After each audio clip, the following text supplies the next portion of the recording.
It did, yeah. Sorry, Chair Strom. That's fine. I'm having difficulties getting logged in, so I took the opportunity. Can you see if you can hide my self view? Or it's not even, actually, it's not showing me. You're not looking at this. Okay.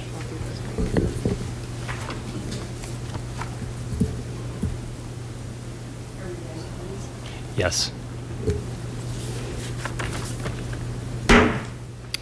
Good evening. I call to order the hybrid meeting of the Lakewood Reinvestment Authority on April 28, 2025 at 6:06 p.m. To connect with the council meeting, please use one of the following links online at lakewoodspeaks.org or lakewood.org/council videos. For online public comments, you may post comments of any links to lakewoodspeaks.org. I'll point out we do have 2 meetings this evening, so if you're wanting to make a comment on the LRA, Lakewood Reinvestment Authority meeting, you'll want to make sure to pick that particular meeting as you're going in and making comments. But that will remain open through the evening tonight and until 10 a.m. tomorrow for anybody who would like to make comments on tonight's meeting and presentation. With that, will the clerk kick us off with calling the roll? Strom. Here. Commissioner Barraway is absent. Commissioner Cruz, aye. Here. Cruz, K. Here. Furman. Here. Kenworthy. Here. Kerr. Here. Lapierre is absent. Lowe. Here. Mia Guerrero. Here.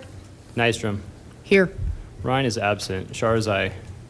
Here. Sinks. Here. And Wolfram. Here. Madam Chair, you have a quorum. Okay, thank you very much. Will you please kick us off, Mr. Robb, by reading item 3 into the record? Item 3. Approval of LRA minutes, LRA meeting minutes, October 21st, 2024. Okay, thank you. And we have public comment twice tonight, the first of which is on the minutes from the last meeting. If anyone was excited enough about the last meeting to speak comments about that meeting, comments about the minutes. I do not have anyone signed up here to speak. Is there anyone in the room that would like to speak with regards to the minutes of our last Lakewood Reinvestment Authority meeting? No, okay. So we will go ahead and close public comment on that. And with that, do we have any council questions or commission questions or comments before we move to a vote to approve or not approve last meeting minutes? I don't see any hands raised. I do see everybody's locked. Do we need to do this in a different way? Yeah, we don't have enough room on the board for all the names. So you could just ask if the motion passes without objection. Okay. So with that, may we have a motion, please? Chairwoman Strom, I move for the approval of the LRA meeting minutes. Second. Okay, we have a motion and a second. Any more questions, thoughts, concerns? Seeing none, do we have any objections to the motion on the floor? Seeing none, we'll say that passes unanimously.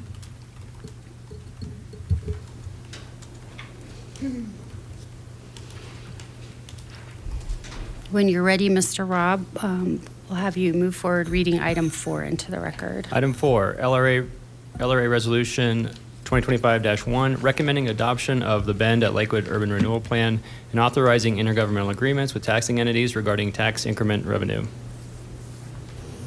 Okay, thank you. And with that, I will turn the floor over to our Chief Financial Officer, who will open up the discussion for tonight. Thank you, Chair Strom. I just wanted to provide a quick introduction before we start the presentation. Last week, you heard a presentation on educating on the URAs generally and metro districts and how the two can work together. And Katie Feltes did speak about that this board has a role in establishing new URAs, but does not have a role in establishing new metro districts. Tonight, we'll be talking about the Bend, which is a specific project, and we'll be covering only the URA part of the project and not the metro district part of the project. What you're being asked to consider this evening is, one, would you like to recommend to City Council to approve the urban renewal plan that has been submitted by the applicant? And two, would you like to authorize the URA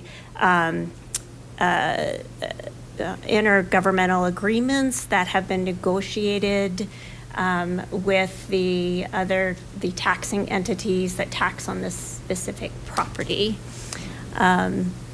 And if you are in agreement or you're ready to make that vote, then you could do that this evening. But before we get to that, we do have a presentation from Travis Parker, who's the Chief Sustainability and Community Development Chief of Sustainability and Community Development, and also Katie Feltes, who is the Acting Economic Development and LRA Manager. And they will be covering more information on the URA. Good evening, Travis Parker with Sustainability and Community Development. I get to be your opening act tonight and lay the background a little bit before I turn it over to Katie Feltes to give you the actual details of all the information that we're going to talk about tonight. So you're here tonight to consider the urban renewal plan for the development called the Bend. This plan includes a conditions survey of this property. And the objectives of the plan include mitigating and preventing the spread of blighted conditions, fostering needed rehabilitation of this area, and advancing community priorities. The plan covers an area sold last year by the federal government at the western end of the federal center. It's bordered on the north by Highway 6, on the west by properties along Union Avenue, on the south by the RTD parking lot and the hospital further to the south, and of course on the east by the remaining existing federal center. The plan was conducted late last year, or the plan was created and the condition survey done late last year by Ricker Cunningham. And as you'll see on the next slide, they considered the 11 tests for blight. Now, a positive finding on any 4 of these indicates that it meets the state definition of a blighted area for the purposes of urban renewal. Their condition survey found 9 of the 11 conditions existed on this property, the ones in bold on this page. And for the simplicity of reading this slide, I've phrased these greatly from the actual language. The site itself, as I mentioned, was sold last year by the federal government to a private development firm. It is zoned mixed core transit, which is one of our densest zones. It allows for urban style downtown development, and especially transit oriented when it's near our light rail system. The property is about 59 acres and sits immediately adjacent to the Federal Center light rail station. So it is meant to be accessed by the light rail and to have that as a major component of its transportation system. As we'll see on the next slide, there's a great number of mixed uses and different aspects of the site plan that are associated with this property. So I'll go to that slide. I need to indicate that this is very, very early. We have many, many rounds of city review of any potential site plan, so this is a very preliminary plan. But this plan does show between 2,000 and 2,150 residential units being built among 7 buildings. As part of this urban renewal process, the applicant has committed to make 10% of those units affordable. So we can expect between 200 and 215 affordable units at 60% AMI so that they will meet our 1, 2, 3 goals, or help meet our 1, 2, 3 goals for a city. In addition, as a transit-oriented development, this site is designed to, be walkable and have a lot of mixed-use opportunities. So they're designing close to 100,000 square feet of retail in this site, primarily on that north-south center spine road and in the around the northern plaza. Speaking of plazas, there will be a couple public plazas. You'll see the one on the north between the N1, N2, and N3 buildings, and then another on the south along the rail station. So the rail station is at the very bottom of this graphic, and that area adjacent to the rail station will be, publicly dedicated or have a public access easement as a public plaza. The applicant has also agreed to dedicate a 3-acre dog park to the northeast of the buildings here, just off the map shown. There will be significant parking with this development. Each of these gray boxes is structured parking and the internal of these buildings. All this is sort of background. You're not here tonight to review or approve the site plan for the site, but to get into the specifics of the urban renewal plan. So with that, I will turn it over to your Economic Development Director and LRA Manager, LRA Leader, Katie Faltis. I think I win tonight for longest title ever. So, hi, good evening. As you learned last week, there are many steps in creating an urban renewal area. We have worked on steps 1 through 4. We are currently right where that arrow is in that process. So the items that we're asking you to consider tonight is recommending the Bend Urban Renewal Plan to City Council and authorizing the IGAs that were negotiated with the taxing entities of this property. Last week, Nicole went over the common funding for public infrastructure. For the purposes of tonight, we will be talking about urban renewal, which uses TIF, or tax increment financing.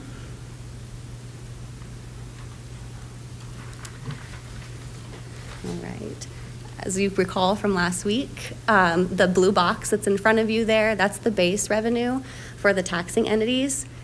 The increment that we are discussing goes to the LRA. That's that box in that yellow, orange looking area. And that, what is captured in that box is used for public improvements through that 25-year span. So the financing of this project, it looks like this. So the cost of the improvements come in around $35.9 million. That includes those public improvements that we referred to earlier, roads, utilities, environmental remediation, and cultural amenities. The total debt service of this is around $89.2 million. That is things like the interest and the debt servicing that comes along with bonding of a project. And the TIF, or the tax increment revenue, is around $89.5 million. So the TIF revenue is forecasted to is able enough to repay the bond debt service. So the variance, or the difference of those two numbers, is around $300,000. The revenue generated can only be used for public improvements on this site. All right, so we have negotiated and met with all the tax entities that serve this site, and these are the agreements that were negotiated. For simplicity purposes, the City of Lakewood, Jefferson County Schools, Mile High Flood District, and Jefferson County Public Library are all at 100% increment. What I'll be going into a little bit later in detail is Jefferson County, which comes in at approximately 65% of their increment, while West Metro Fire is about average of 50% of their increment, and you'll see those in the next slides.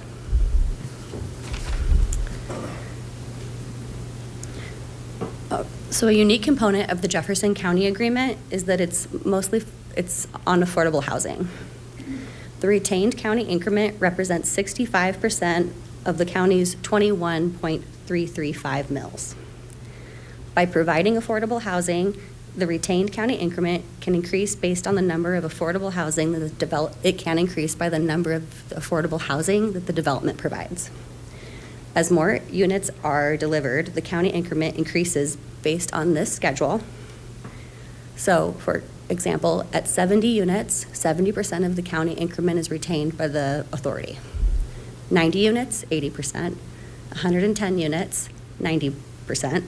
And at 120 units, the LRA or the authority would receive 100% of the county's increment. If evidence of the 70 unit of the affordable housing is not provided before December 31st of 2032, the authority is limited to receiving that 65% of the increment until the completion of this agreement.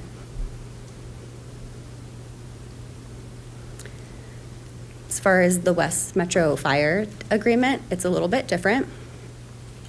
West Metro Fire increment retained by the LRA decreases over time, and the reason for that is the data that West Metro Fire provided is that when a development first starts and there's little building, there's not as much development happening, their calls for service are less. So between 0 and 7 years, the West Metro Fire would receive 0% of the increment and the authority would receive 100%. 8 to 13, 40, 60, 14 to 90, or at year 14 to 19, 70, 30, and at 20 to 25 years, West Metro Fire would receive 90% and the authority would receive 10%. All right. Well, thank you. I will now give the floor back to Chair Strom, and we can open it up for discussion and questions. Thank you. Thank you.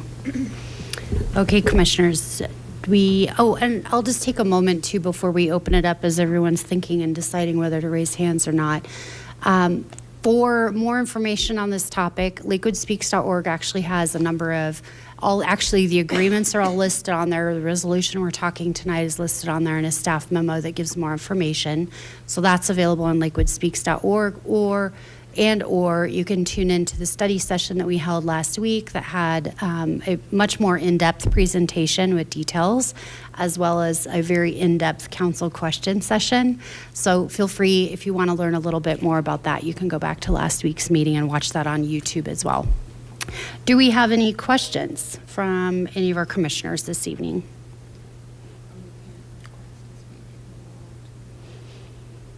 Do we have a way that we can request to speak if we're here in present? They're locked, so it doesn't. Or can we unlock to speak and just not use it to vote? Yeah.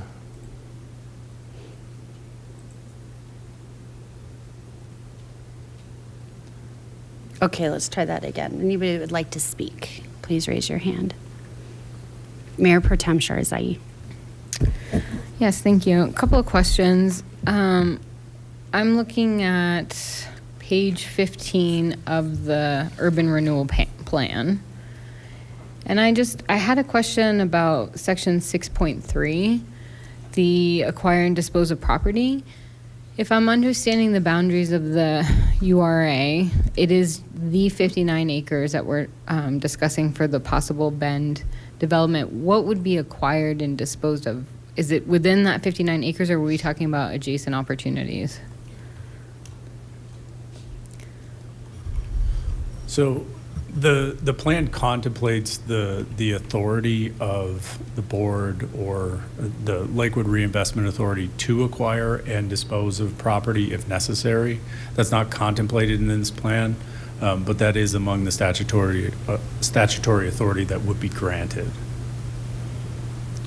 So it could be outside those 59 acres. It would not be outside. Okay. The plan area would be within the 59 acres. Got it. And then just on page 16 through 17 of that same document, we start to talk about all of the financing options. If the URA is approved, do we keep seeing those financing options? Do they come back for approval as an option, or do we are sort of saying you have the authority to move forward with all of those opportunities available to you? Yes, future agreements would come back to the LRA. So at this point in time, you would be authorizing the ability to collect TIF as negotiated in those agreements. When it comes to actually sending that money to a project, that comes back through an agreement, and that requires board approval. Okay. And then just, I think that's it. Come back to me for now. Counselor Isabel Cruz. Thank you. I have a couple of questions. One, in relation to kind of the previous iteration of the comprehensive plan that informs this urban renewal plan that's proposed, it talks a lot about community walkability and mobility, and I know we heard a little bit about that within the site last week, but there are comments from the community members on Lakewood Speaks about how the development would further support the walkability and connectivity of the area, and both how residents could access it, because it is pretty difficult at this point to get from the station into the surrounding neighborhood. And so I'm not sure who best to direct this question to, but would love to hear more about community walkability and connectivity. Yeah, I can talk a bit about that. That's definitely a big part of our review. We're not there yet on this plan, but we're going to be looking at it for all forms of transportation and connectivity to the surrounding area. So we'll certainly figure out. It's difficult on this site with the tracks, but we'll certainly figure out the maximum amount of connectivity we can to the area to the west. Great, that's super helpful. And then maybe a follow-up question on that then relates to just some other pieces of the plan. What will kind of community input from the neighbors about the amenities or the connectivity or how they walk around the neighborhood look like in the formation of this plan and the finalization of any of the public improvements that would move forward? By this plan, you mean the site plan, not the urban renewal plan? Since I guess yes, but it would be right. What the public improvements we're funding with the urban renewal TIF dollars, right? Yeah. So yeah, the urban renewal dollars are generally funding infrastructure. So water, sewer, the streets, and those are all pretty set. There's not a lot of distinction there. I think it sounds like the interest in community input is to connectivity and the park system, the dedicated land and that sort of thing. At this point, I know that the applicant has had some meetings with surrounding neighborhoods. I don't know if they have more. We do have members of the applicant team online ready to answer that question, if you'd like to. That would be helpful. Thank you. Okay. Yeah, I think she's promoting them.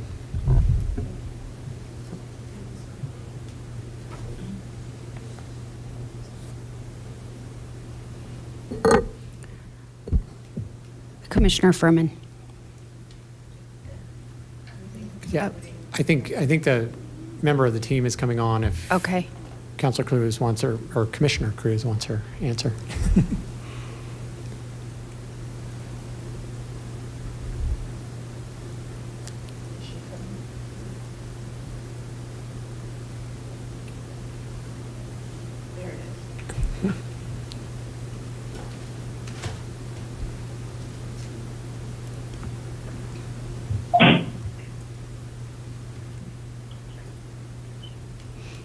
Okay.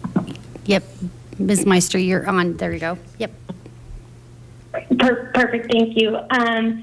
Yes, I'm happy to answer that question.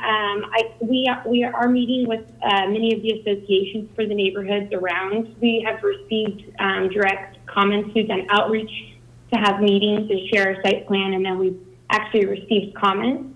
And so you're actually bringing up some of the comments that we have received.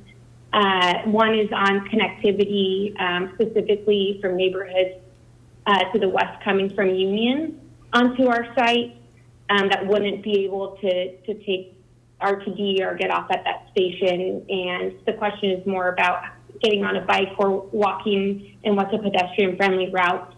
And so we're starting to contemplate that, and we're starting to think if there's ways we can work with the city to make that a more friendly path of travel.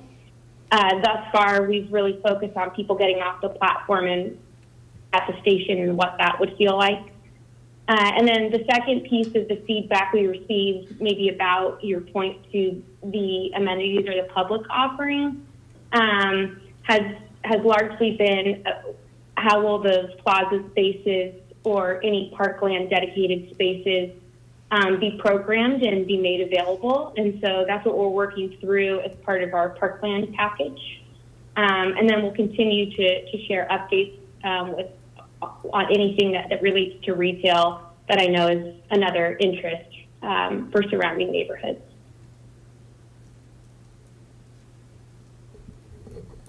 Did that answer your question? Okay, we're done. Thank you so much.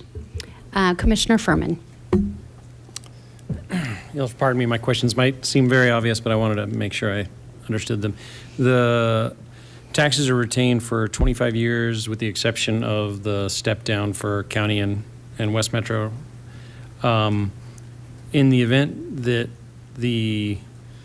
it's paid off sooner, what is the impact? Since it's only going to infrastructure, what is the impact in the event that they're paid off sooner? So actually, that's something that we have discussed. And in the plan, there is a clause or, indication that if it can be paid off sooner, it will be accelerated. And so once it is paid off, then it starts going back to the entities. So if it gets paid earlier than the 25 years, it will start going back to the taxing entities for what the revenue is. Okay, I had one follow-up, if you don't mind.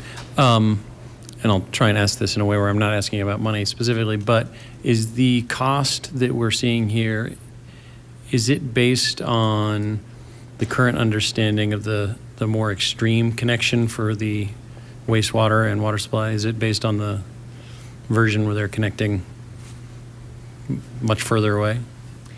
So the amount that's being proposed to be paid by these entities does not include using the secondary way of doing water. Okay, so this is the more affordable of the two options water-wise? It's what the original plan was. Understood. Okay, thank you. Commissioner Lowe. Thank you. One quick clarification on the helpful presentation you just gave on the percentages of the different taxing authorities that fund this. So I just want to double check that I'm following. The logic for only 65% of the county and then it's stepping up to 100% is basically to provide a meaningful sort of teeth and a meaningful incentive to actually hit a minimum benchmark of affordable units. Is that a fair summary?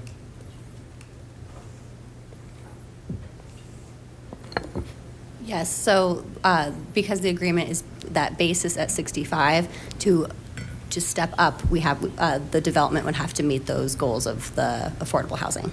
I see. So the short version is the Bend development gets the full allocation of the county property tax only if they get the full 120 units. And that basically creates an incentive to make sure they actually deliver on the affordable housing targets that they've set.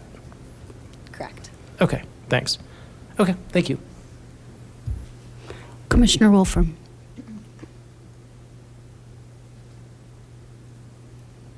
Hi, everyone. So I just wanted to piggyback off of Commissioner Furman's question and just ask, in the event that we do have to go with that secondary longer plan with the sewer and all that, is there a timeline for that budget? And then, would we approve anything related to that at a different time?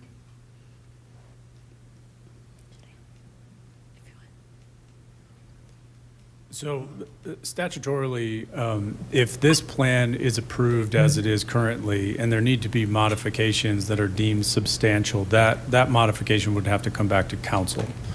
So that would The council, require, okay. yeah, that would require further action. Okay, and so I'm sorry, just to clarify, you're saying it would come back to city council and they would, not this body, but city council, is that correct?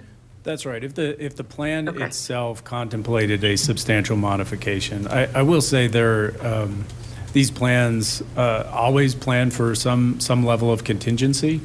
And so there is a little bit of flexibility in this plan. But if the modification is substantial, which that would be, that would have to come back for further approval.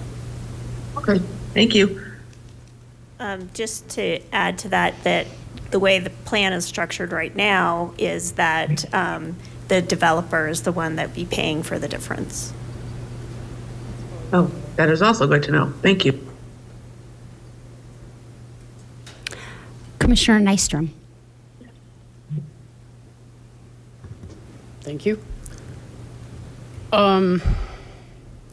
With respect, and to kind of piggyback on Councilor Cruz' I question, there's been a lot of emails and questions going around, and I think I'm just going to add, it's not really a question. I just want to add the comment that specifically like the Union Square neighborhood, there's been a lot of comments about the connectivity. So I really think it would be advisable to find a way to make that happen for those people, to ensure that, this area is safely accessible to them. I guess one question, so I'm clear the funding that we're talking about, that is going solely for the purposes of building infrastructure, not for actually building the residential aspects? That's correct. Okay, thank you. And then I know we covered this the other night, but there's a lot of environmental concerns, and I know there's been information released about that and what's been done to date, but what is the contingency if something pops up when the actual construction is going on? Because that not saying very likely, but it could happen. What would happen in that situation? Because there's been some concerns expressed about the liability and potential impact to the city if that happened.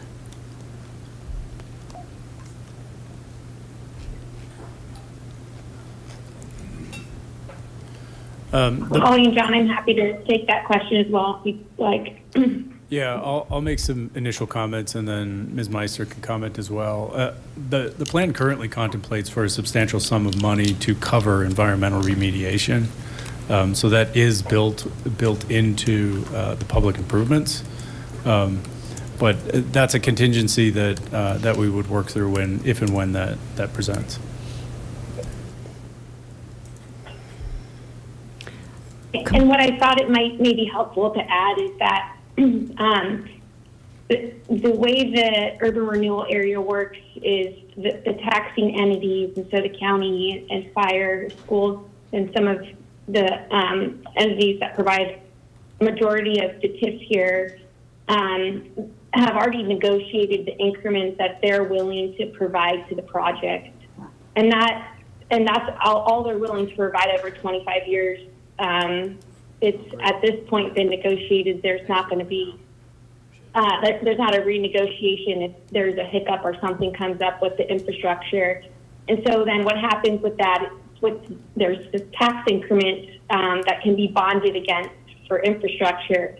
What we sized the bond to with the help of underwriters at D.A. Davidson, that doesn't represent 100% of the infrastructure to even complete the horizontal work, what we would call roads, traffic improvements, adding sidewalks and trees, bringing the utilities onto the 60 acres. And so what that means is before we even start vertical construction, I think what you mentioned, like the actual residential and retail, the developer is already anticipating to come out of pocket for a portion of infrastructure costs as well.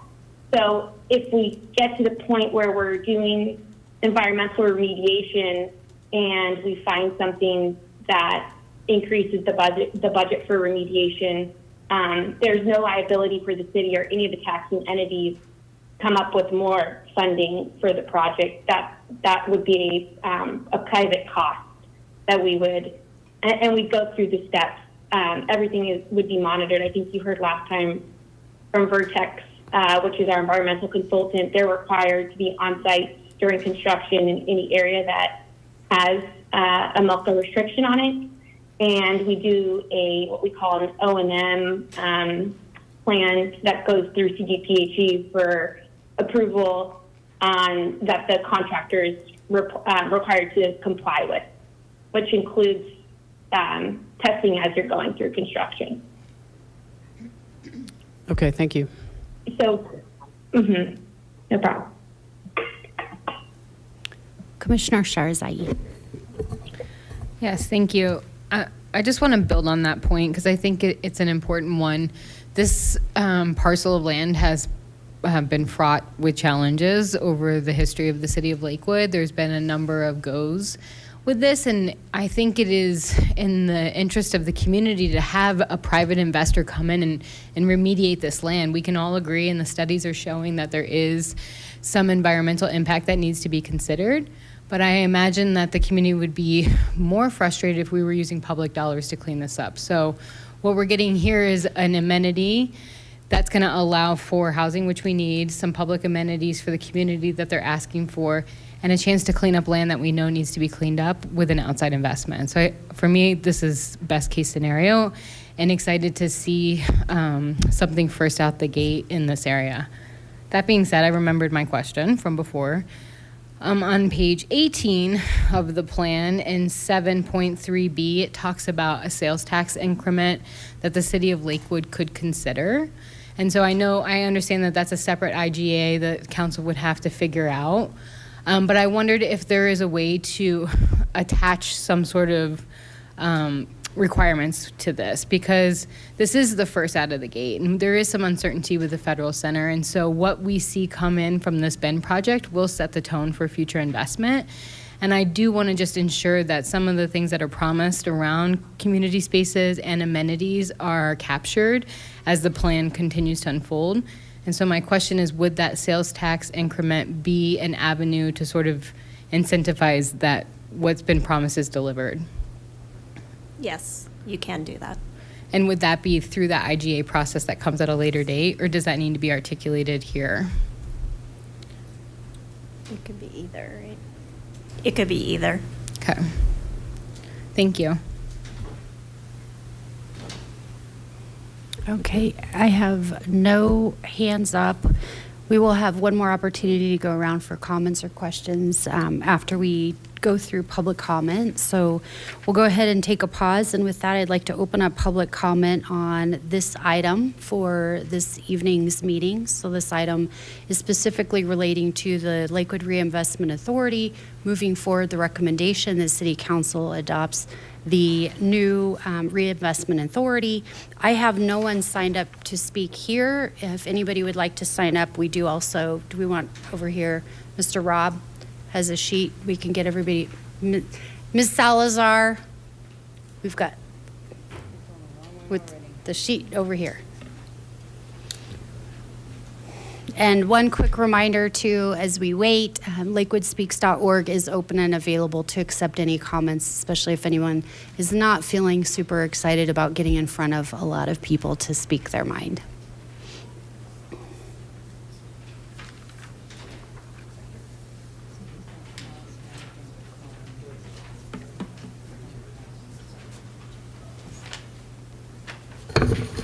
Hello, Okay, public servants. Mr. Mueller, if you'll kick We're us off talking with your about a name and project. address, and we'll What? start the clock. What? If you'll give us your name and address, and then we'll start the clock. No address, I'll give you Ward 4, and my name is Mike Mueller. Thank you. Public servants, I thought this project was dead and buried a long, long time ago. This is the biggest cluster that you guys have started up again. The last time we were on this, I'd spent an enormous amount of time looking into the environmental problems with this. this site. It's not only scraping it and cleaning it up, which the minimum cost on this was going to be over $25 million just to scrape it. But the thing that we found out the most was that when you dug into it, how much stuff was going to leach off and go downhill, especially along 6th Avenue. There's a little drainage ditch there that goes into the neighborhoods to the east. The poisons in this ground, the leads, the heavy metals, they built that retaining pond just to stop all those metals. The federal government spends millions of dollars trying to capture the poisons that are coming off that land. And you guys want to build homes on that, or apartments? Let people run around? Let kids run around? This was the problem before. But it's the neighborhoods behind, downhill, that are going to take the beating.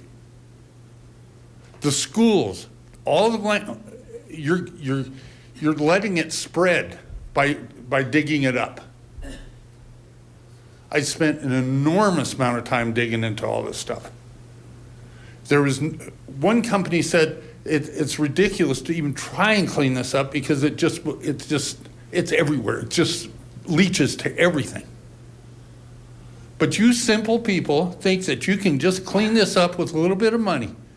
And then you bring up adding a sales tax to my sales tax for me to pay for a private company to build a bunch of junk on a property that's filthy.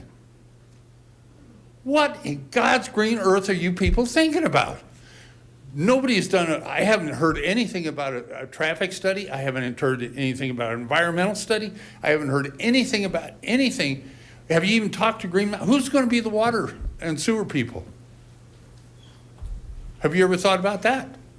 No? Nothing? Nothing? What the hell's wrong with you people? Mr. Mueller, as you know, this isn't a back and forth exchange time. This is for us to listen. Ma'am? We're here to listen. I'm going to reclaim my time and tell you, please, no comments. I'm making my comments. Shut up. I'm telling you, you're making a huge mistake digging into this. You're spreading poisons all over east of the Federal Center. You have not done enough studies on this to dig into this mess. This is a terrible, terrible idea. Thank you, Mr. Mueller.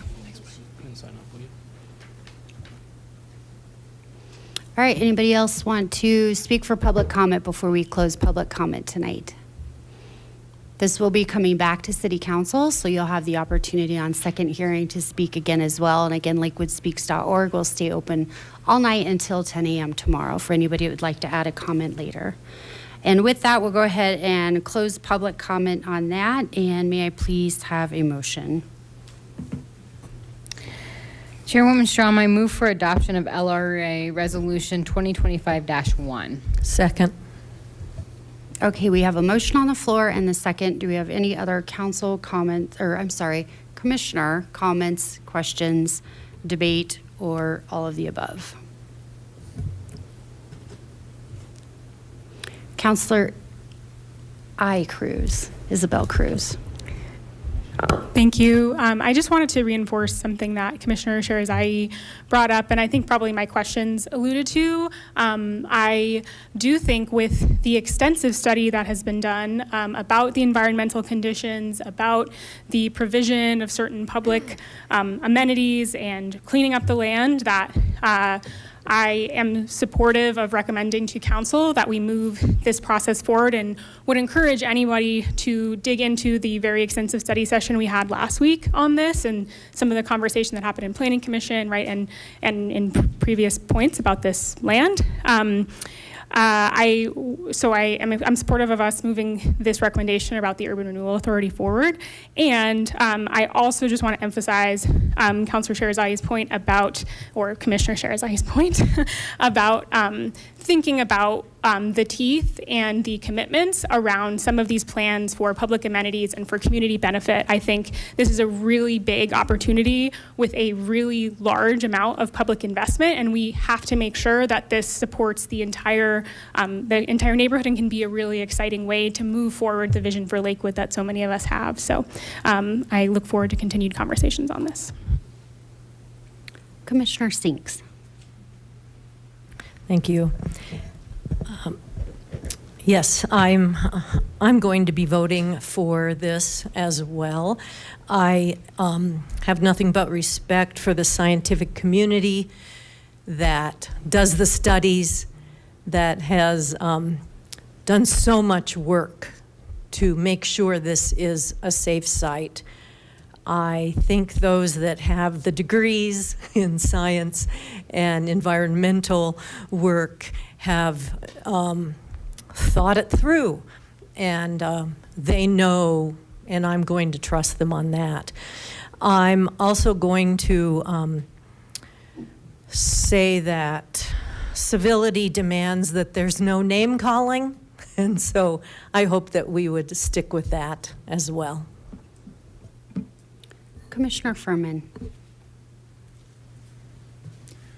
I will say I also will support this as it's a step in the process, and there's a lot of things that will need to be done as we move forward, but I think it is worth noting, and I'm by no means the first one to point it out, a lot of work and studies have already gone in and more will be done. As we know, we've also built a hospital right next door. There was if you look back, I remember in the 90s, it was torn down, but there was a building there not that long ago for those of us who've been here for a long time. So I think there is a lot we know, but there's a lot more we do need to know, and this is the first step. And I think it does represent a very important possible amenity that will be beneficial. I hope to see people continue to participate and give their insight, as some of the people in the communities adjacent have, regarding the amenities they want to see and what benefits they'll see. So I look forward to the next step. Commissioner Matt Guerrero. I share similar sentiments, I believe, with all of my commissioners who have spoken so far, and appreciate the questions and the longer, more in-depth discussion that happened last week. I definitely recommend to any of the public that are concerned that we're not thinking about some of these items to go and check that out. And of course, to always continue to send us your comments. I feel really very lucky that we are working with a firm and that there's a developer who wants to take this extra risk on, because it is necessary and critical for the city and for that area and for the neighbors for the remediation to happen eventually. And if what we're able to get is remediation, a safe public space, and a mix of market and affordable housing, that's a long list of the items that have been the priority of this council and this LRA commission for several years now. And this project, I think, has a lot of that potential. The URA is one tool that is necessary to get us there, but there's going to be a lot more discussion, a lot more checks. I look forward to those conversations as well. And of course, I'm signaling that means I am also going to be voting supportive of this URA. Commissioner Kerr. Thank you. The point I wanted to make is that as a county commissioner, I have received information on this and also the negotiation process on the mills and the TIF. I do just want to assure everyone, I've had communication with our lawyers, and I know that the county lawyers have talked to the city lawyers about the fact that me as a commissioner, and I'm sure our West Metro representative here, as well as our school board representative, kind of in the same place as I am, that I double checked to make sure that even though I will be a county commissioner in the negotiations as far as the county go, but an LRA commissioner as far as this goes, that the lawyers have said that is fine for me and my various positions to take votes on this. So with that, I will be supportive of this. I think through the various meetings I've been a part of, all of this information that has come up tonight has come up various times, and I'm satisfied with the discussion, the direction it's going. So I will be supportive as well tonight. Commissioner Wolfram. I just wanted to quickly say two things. The first thing is, I've recently learned through many sources that the new face of people experiencing homelessness are people who are working full time and just can't afford to pay what they need to pay to stay homed.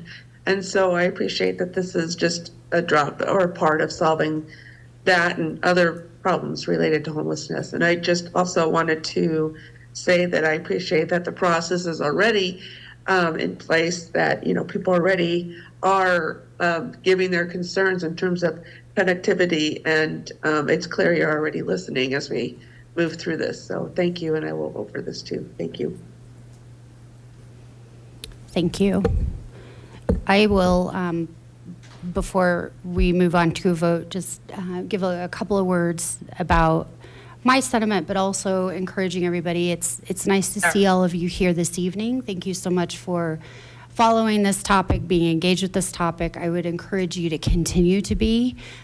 We do have a very significant opportunity with this large parcel of land here in Lakewood, and to create transit-oriented development that enables some of our residents to have a completely walkable lifestyle. Almost. I guess there's no grocery store close by, and hopefully we'll have a coffee shop there. But either way, this is important, and I hope that all of you will continue to be engaged, stay engaged as we have community meetings. I do know that our Ward 1 counselors are already planning one, so keep your eyes open for that. And for the property owner and the developer, I would ask that you all really take into consideration the request that the community is asking for, to really give us a vibrant space in an area that needs some vibrancy. And I will admit, a corridor that needs some economic resiliency added to it, as comments have already come up with regards to the future or the possible future of the Fed Center. So thank you so much for your interest in the city of Lakewood, and I would ask that you please take into consideration very deeply the questions, the thoughts, and concerns that our residents have. With that, I'll also just take a second to note that last week's, it was a very prolonged conversation that included multiple questions about the contamination of the soil, what studies had been done, what the work was planned to be doing. So again, I would point out lakewoodspeaks.org. Last Monday's Lakewood Reinvestment Authority meeting will give you more information about that if you're interested. And with that, I don't have any more hands up, so we'll go ahead and move forward to a vote on tonight's last agenda item for the Lakewood Reinvestment Authority. And because we don't have hand or button votes for everybody, what we'll do is Mr. Robb will take us through a roll call vote on this item. Mr. Robb, the floor is yours. Strom. Yay. Cruz, aye. Yes. Cruz, K. Yes. Oh, Fairway is absent, excuse me. Commissioners Furman, Yeah. Kenworthy, Yes. Kerr. Aye. Labir is absent. Lowe, Yes. Maya Guerrero, Aye. Nystrom. Yes. Ryan is absent. Sharazai, Aye. Sinks, Yes. Wolfram. Yes. That passes 12-0. Okay, thank you very much, Mr. Robb. And seeing no further business for the Lakewood Reinvestment Authority, I will go ahead and adjourn this joint meeting at 6:59 p.m.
Good evening, everyone. I call to order the regular meeting of the Lakewood City Council on April 28th at 7:11 p.m.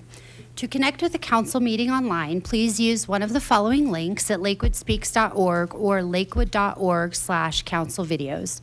For online public comments, you may post comments of any length on lakewoodspeaks.org.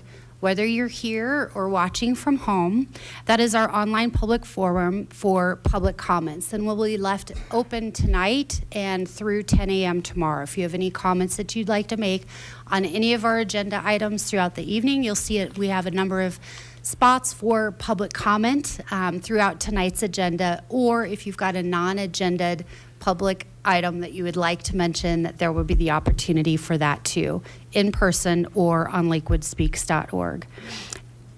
Will the clerk, Mr. Rob, please start us off by calling the roll? Strom. Here. LeBure is absent. Ryan. Here. Cruz K. Here. Mayak Guerrero. I don't see her online. Mayak Guerrero absent. Sharzai. Here. Sinks. Here. Cruz I. Presente. Lowe. Here. Berman. Here. And Nystrom. Here. Mayor, you have a quorum. Okay, thank you. Just reaching out to Councilor Mayak Guerrero. Okay. She will be joining us. We just wasn't sure which link. Okay, thank you for that. And this is the point in tonight's meeting. If you're able to stand, we'd ask that you please do so for the Pledge of Allegiance. And once over, please remain standing for a moment of silent prayer or reflection.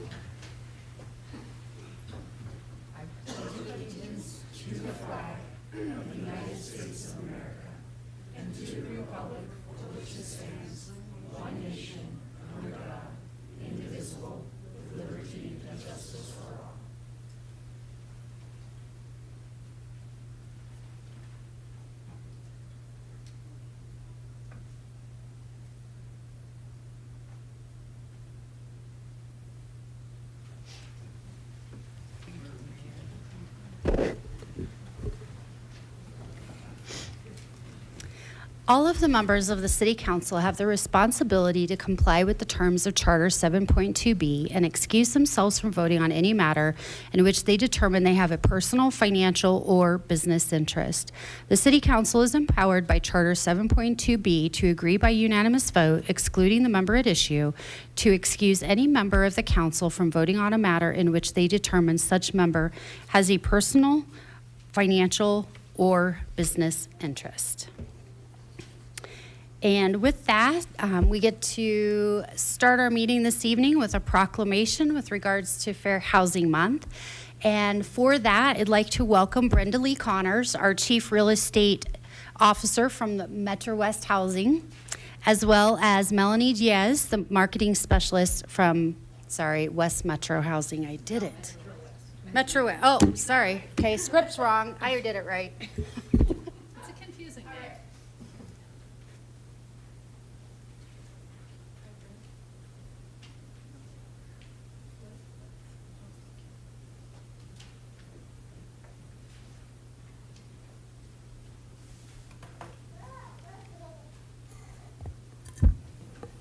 I live in constant fear of messing up West Metro Fire and Metro West Housing Solutions. I just did it. Okay. Whereas the Fair Housing Act, enacted in April 11th, 1968, established federal law that created the goal of eliminating racial segregation and ending housing discrimination in the United States. And whereas the Fair Housing Act prohibits discrimination in housing based on race, color, religion, sex, familial status, national origin, and disability, and commits recipients of federal funding to affirmatively further fair housing in their communities. And whereas our social fabric, the economy, health, and environment are strengthened in diverse, inclusive communities. And whereas more than 50 years after the passage of the Fair Housing Act, discrimination persists and many communities remain segregated. And whereas Metro West Housing Solutions, the Lakewood Housing Authority, is recognized by the City of Lakewood as an advocate and provider of equal housing opportunities for all residents. And whereas Metro West Housing Solutions is committed to the mission and intent of Congress to provide fair and equal housing opportunities for all. Whereas the City of Lakewood is equally committed to being an inclusive and diverse community that promotes and protects fair housing for all. Now, therefore, on behalf of the City Council and the people of the City of Lakewood, I, Wendy Strom, Mayor of the City of Lakewood, Colorado, by virtue of the authority vested in me, do hereby proclaim the month of April as Fair Housing Month.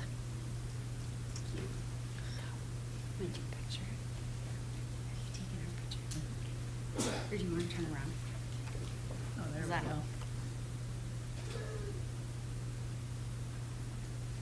Okay.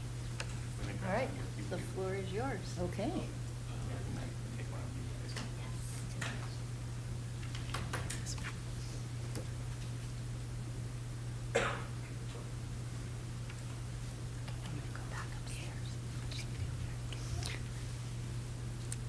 Good evening. We sincerely thank you for recognizing fair housing through this proclamation. Equal access to housing is one of our most fundamental rights, and celebrating Fair Housing Month reinforces Lakewood's commitment to ensuring that every member of our community has a place to call home. Now more than ever, we need to recognize the importance of fair housing and ensure that no one is discriminated against. Metro West Housing Solutions has proudly served as Lakewood's housing authority for 51 years. Since our founding in 1974, we have remained dedicated to expanding access to affordable housing and improving opportunities for people. We believe that safe, stable housing is the foundation for a thriving community, opening doors to economic mobility and well-being and self-sufficiency. Today, Metro West serves over 3,000 people through our Housing Choice Voucher program and provides affordable homes for many more in our income-based communities.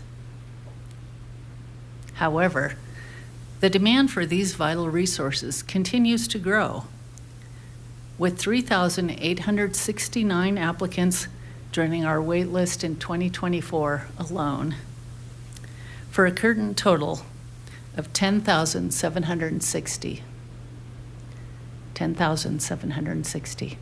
on our wait list. Additionally, the 2024 point-in-time count, which counts people who are unhoused, found a 73% increase in individuals experiencing homelessness in Jefferson County, with 15% of those being over the age of 55. These numbers highlight the urgency of expanding affordable housing solutions. We're grateful for your support in recognizing Fair Housing Month, and we hope this occasion serves as both a celebration and a call to action. Together, we can continue working toward a future where everyone in Lakewood has access to a safe and affordable place to call home. Thank you. Thank you, Ms. Connors.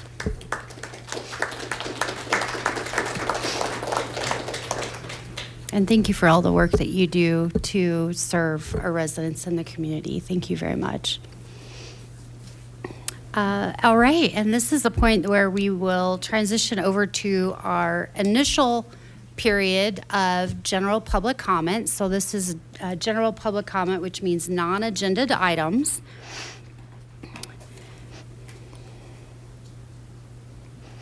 This allows for up to 10 speakers to provide comment on any matter that is not on tonight's agenda, and we'll prioritize those with special needs speaking during this initial period.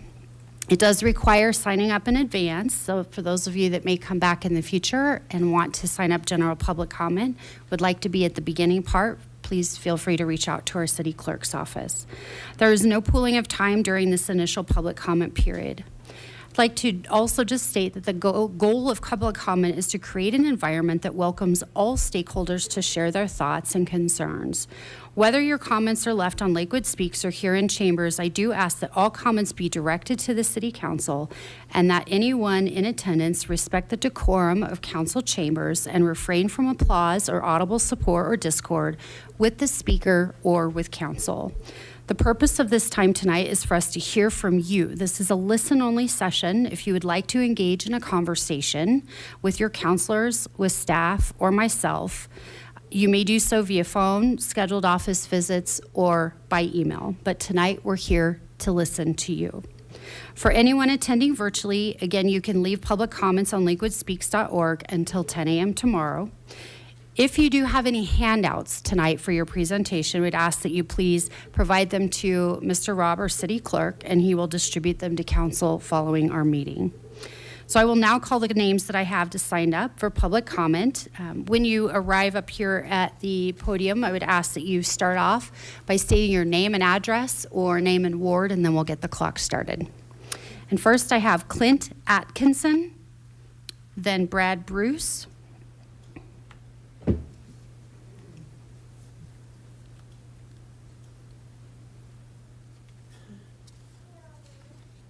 Hello, my name is Clint Atkinson. I live in Ward 1 between 6th and 8th and Garrison and Kipling. I was unable to attend the meeting on the 24th, and I wanted to voice my concern regarding the proposed zoning changes to my neighborhood, i.e. livestock restrictions and multifamily use in single-family properties. We chose to buy our home in Lakewood. We chose to spend our money in Lakewood. We chose that house, that property, with those zoning laws. Now, we have a unique situation. We're a little bit city, we're a little bit country. We have no sidewalks, there's mature trees, large properties, and not overcrowding. Every one of my neighbors that live there loves our area. At any given time, you can see, you can hear a horse. I myself own 2 dwarf goats that are therapy animals. I take those goats and 2 chickens every single month to many, many, many memory care units all over Denver. That, you don't get that everywhere. This is a really special place. It's very close to idyllic. We don't want that to change. We don't want to become just another Parker where things just stack on top of one another. I live by the law, I obey the law, but I will fight for what's right, and I will fight for what I believe is wrong. These proposed zoning changes are simply wrong. They're wrong for my family, and they are wrong for my neighborhood. I sincerely hope when it comes times to vote that you all remember that we are happy in our neighborhood just the way it is. Thank you for your time. Thank you, Mr. Atkinson. Brad Bruce, and then Lauren Scallion.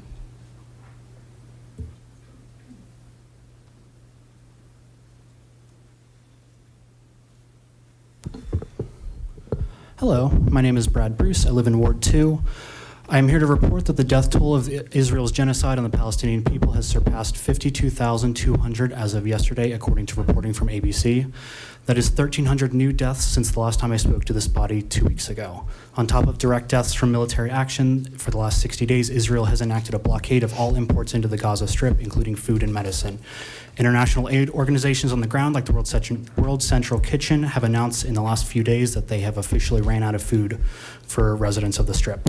Starvation will soon run rampant in a region where 47% of the population are below the age of 18.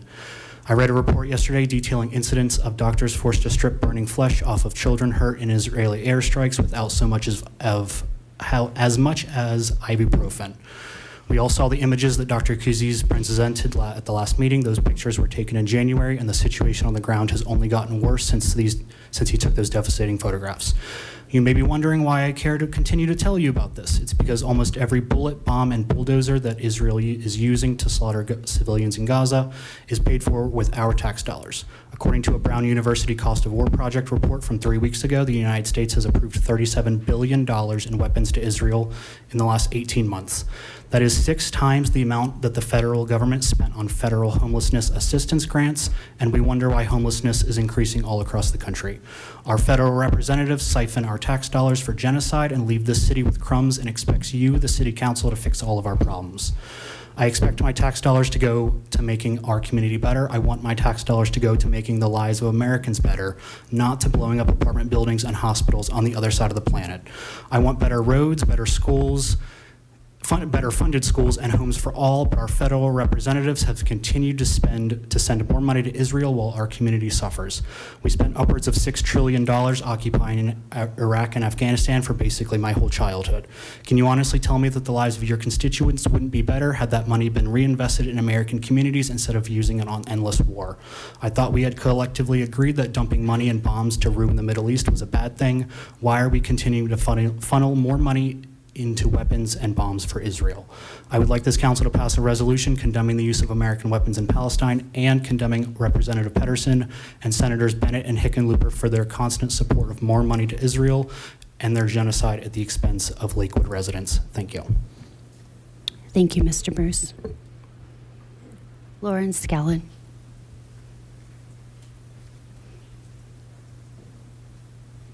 Hi, Lauren Scanlon, Ward 1.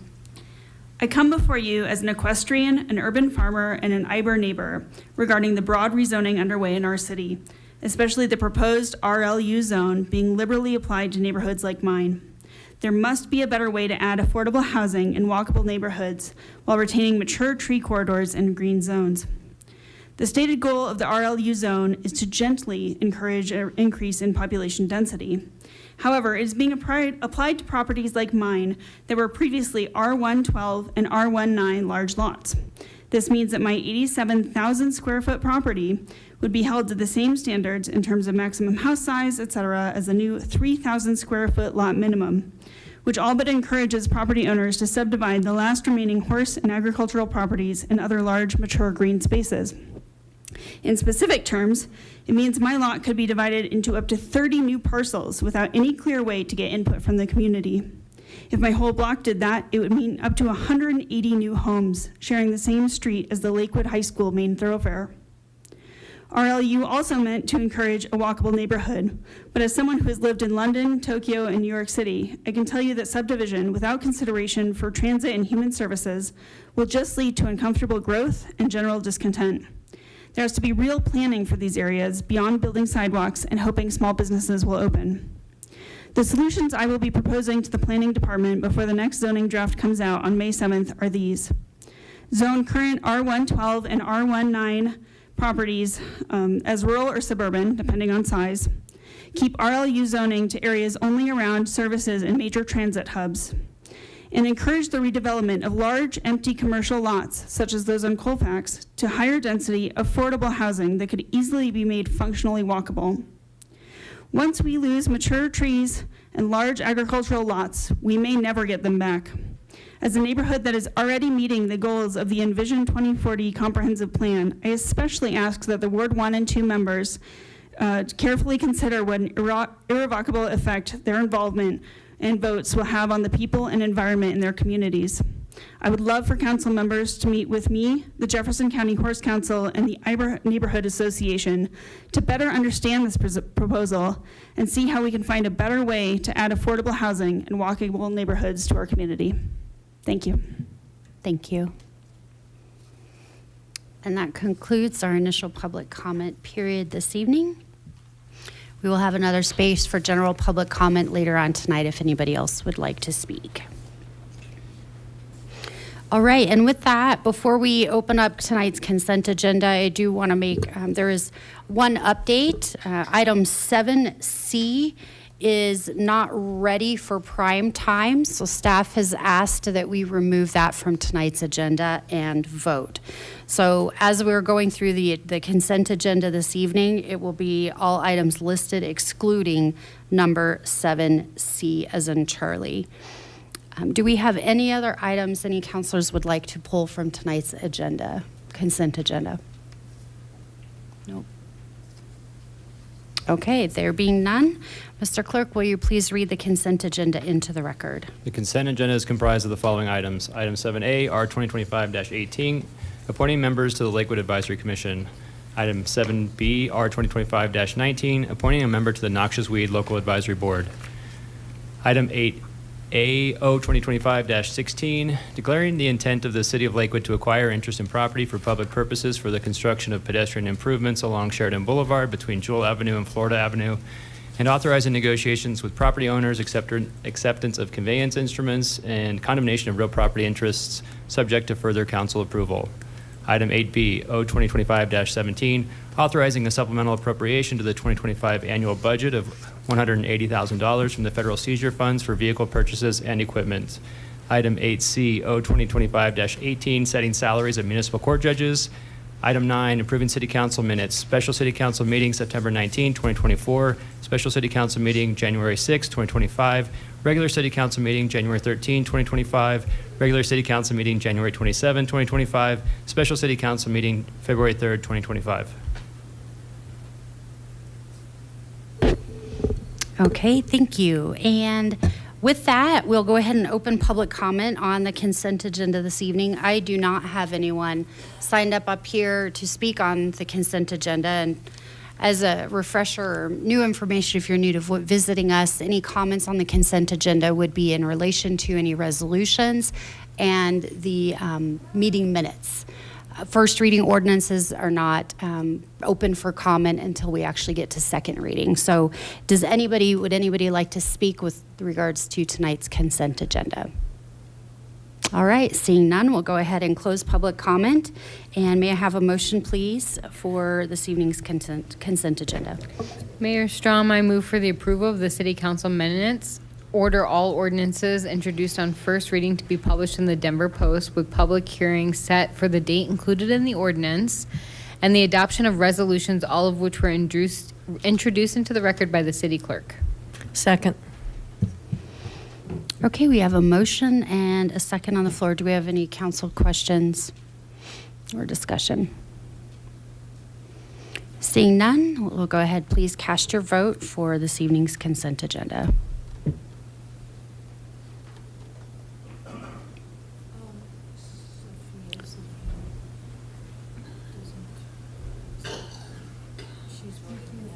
Oh, Mr. Rob, Councilor Matt Guerrero is locked. Oh, yeah, right. There we go. Thanks.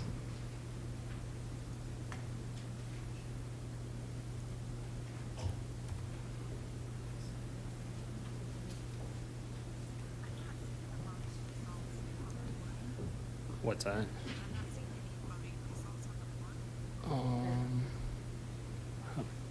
I think, how about now? There you go. That passes with 10 yeas, 0 nays.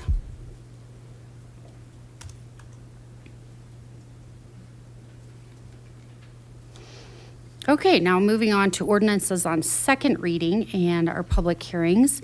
Mr. Rob, will you please read item 10 into the record? Item 10, O 2025-12, declaring the intent of the City of Lakewood to acquire interest in property for the public purposes of the construction of the West First Avenue and Depew Street local drainage project, and authorizing negotiations with property owners, acceptance of conveyance instruments, and condemnation of real property interests, subject to further council approval. Thank you. For this agenda item, we do have a staff presentation that is also available on lakewoodspeaks.org. Nice, 3-ish minute video that explains a little bit about the project and how that came to us. If anyone is interested, we will not be seeing a staff presentation here in person tonight. And with that, do we have any council questions, or shall we move on to motion?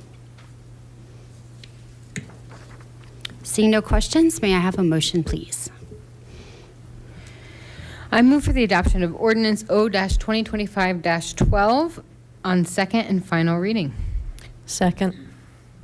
Okay, thank you. We have a motion on the floor and a second. Do we have any discussion and or requested amendments? I'm sorry, I thought I said, I don't have anyone signed up for public comment. Do we have anyone that would like to speak on this issue this evening? Okay. Thank you for that. We'll close public comment, and we have a motion on the floor and a second. We'll go ahead and please cast your vote.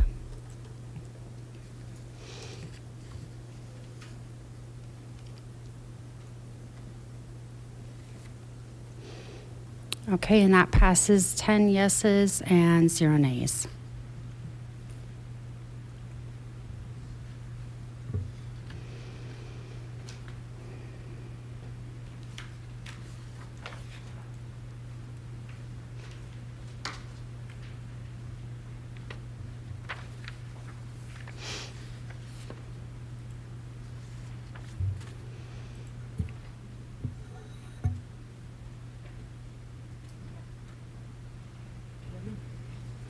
All right, Mr. Robb, will you please read item 11 into the record?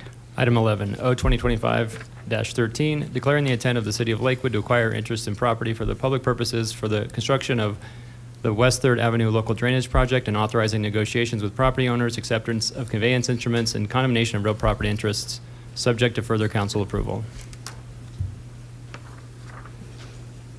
Thank you. Before we open public hearing, do we have any council questions on this? Nope. Okay. And with this, I also have no one signed up here to speak on this item this evening. Is there anyone in the room that would like to speak on this item? Nope. Okay. We will go ahead and close the public hearing. May I please have a motion? Mayor, I move for the adoption of ordinance O-2025-13 on second and final reading. Second. Okay, we have a motion on the floor and a second. Do we have any council questions or discussion? Okay, that being said, I will go ahead and please cast your vote.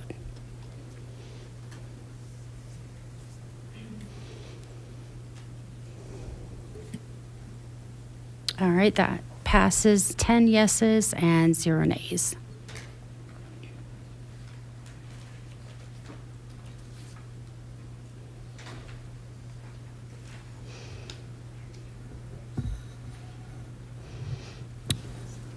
Okay, Mr. Robb, will you please read item 12 into the record? Item 12, O-2025-14, authorizing the purchase of real property located at 1275 South Teller Street, Lakewood, Colorado, for municipal purposes, including acceptance of a deed therefor. Okay, thank you very much. And for this, we will be starting off with a staff presentation this evening. And I will hand over the floor to Mr. Travis Parker. Good evening, Travis Parker, Lakewood Sustainability and Community Development. Here to chat tonight about the potential purchase of the Emory School site. Oh, yeah. Can you hear me now? How about now, Travis? How about now? Better? Here to chat about the potential purchase of the Emory School site on Teller Street. So this is a property that is one of several schools that were surplused in the past couple of years by Jeffco School District. And the procedure for these schools has been the potential to put them out for a public bid for development. The only option that the school district has not to do that is to enter into negotiations with the local entity, the local government, which is what happened in this case. So Lakewood has been looking for a location for the provision of additional human services, not sheltering. We'll talk about that later, but food services and services for those experiencing economic difficulties and families.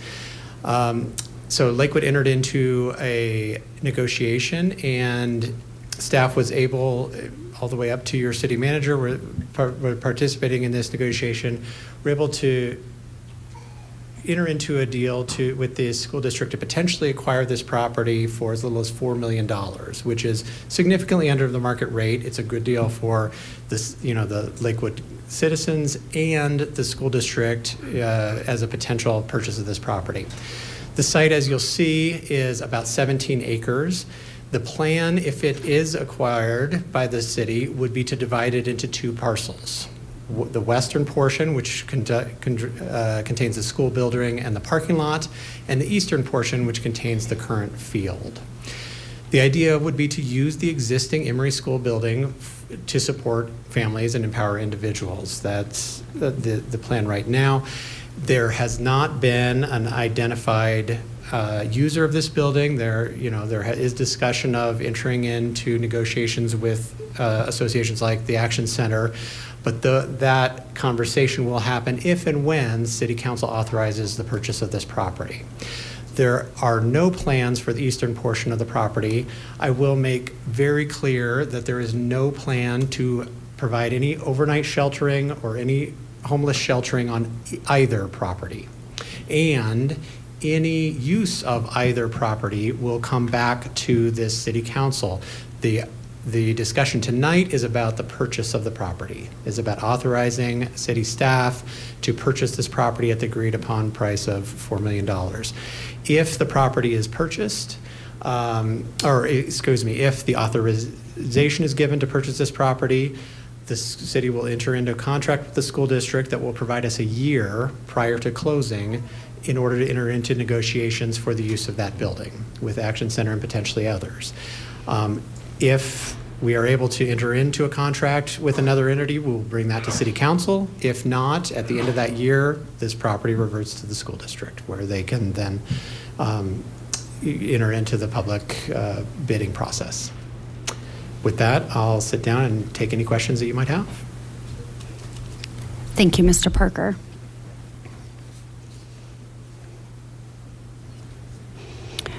Question number 1, Councilor Lowe. Thank you for that illuminating presentation, Mr. Parker. Just one question. Can you confirm the current building, the building right now is vacant, largely vacant? What is it being used for right now? The building is vacant. It has been vacant since it was a school. So since the community lost the school closed, it's been vacant and sitting there empty. It's a vacant building. Correct. Okay, thank you.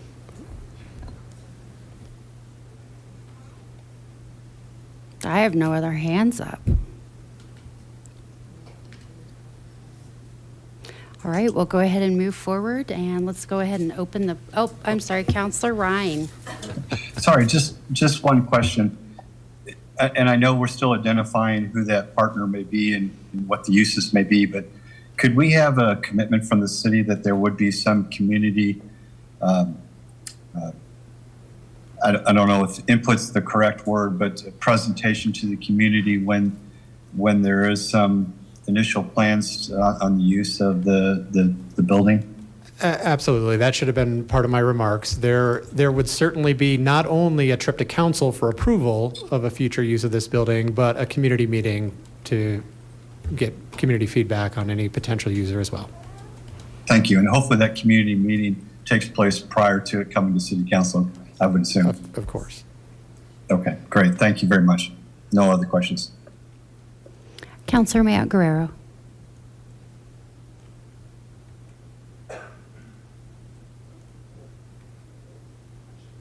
Councilor, you may be on mute. Apologies, I was on double mute because I'm on my phone because of the internet. I was thinking about putting this into my comments, but I think it's best served as a question. I think one of the more persistent questions I was getting beyond sort of the general concerns about this suddenly being turned into a shelter, which, as was already said, is not the plan. But I wonder if staff, probably Mr. Parker, would be willing to speak, or maybe somebody from the attorney's office would be willing to speak just a little bit about the reason that this conversation has happened, not like from the bench so far, and if it is not a comfortable position for our attorney's office to be in, I'm happy to talk about it a little bit in our comments. Yeah, I can speak to that. So generally, open meetings law contemplates that negotiations, and specifically negotiations regarding real estate, is an appropriate subject for executive session. As it relates to the action before council today, this is the public process in terms of the action that the city is asking for authorization for. This has been noticed, and this is compliant with open meetings law.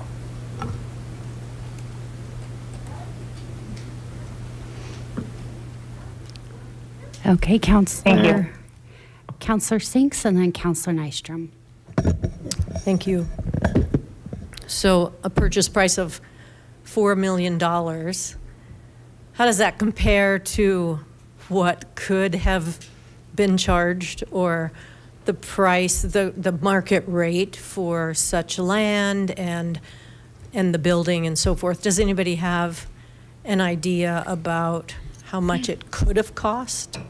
I can take that. The appraised price was much, much higher than what we actually negotiated. And understanding the potential final user here in the building, if indeed that's the Action Center, that is an organization that's been in this community for 60 years and serves a very broad amount of people in our community. And the schools also appreciate the services that the Action Center specifically provide to the community. So in essence, the Jeffco Schools would be yet another partner in the purchase of this particular facility. Thank you. Counselor Nystrom. Thank you. Just a quick comment. Director Parker, if you or your staff members could please go through the comments on Lakewood Speaks, because there's some, I think, relevant and appropriate suggestions on how, and I don't know if this is still feasible, but how the property is divided in order to maintain mature trees and habitat without destroying that during the whatever happens the other part of the property.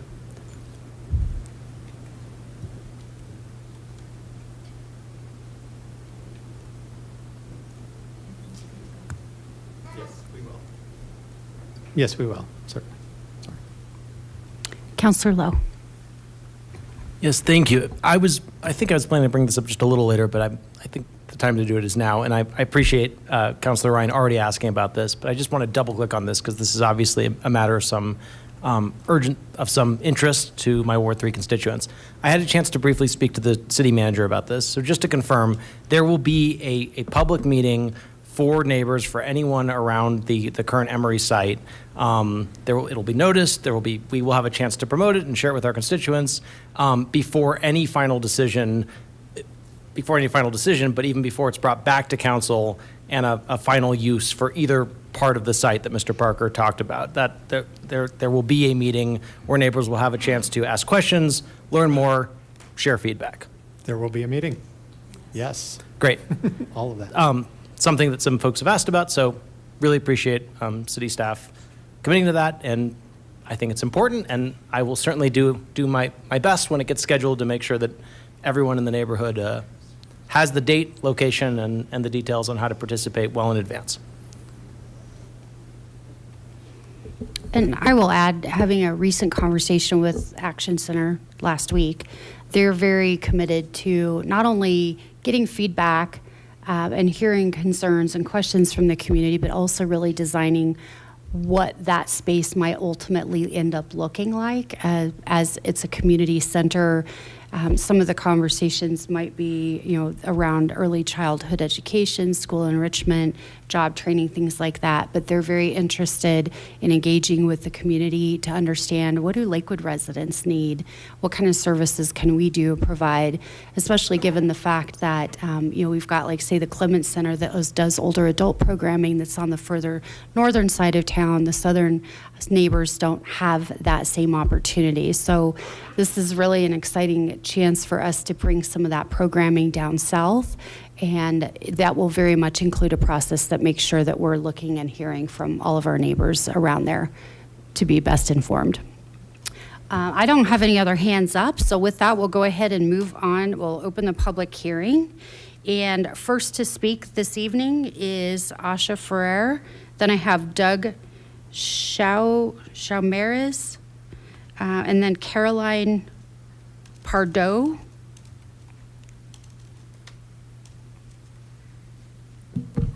And if you could start us with your name and address, or name and ward, and then we'll get your 3 minutes started. Okay. My name is Asa Fair, and I live in Ward 3.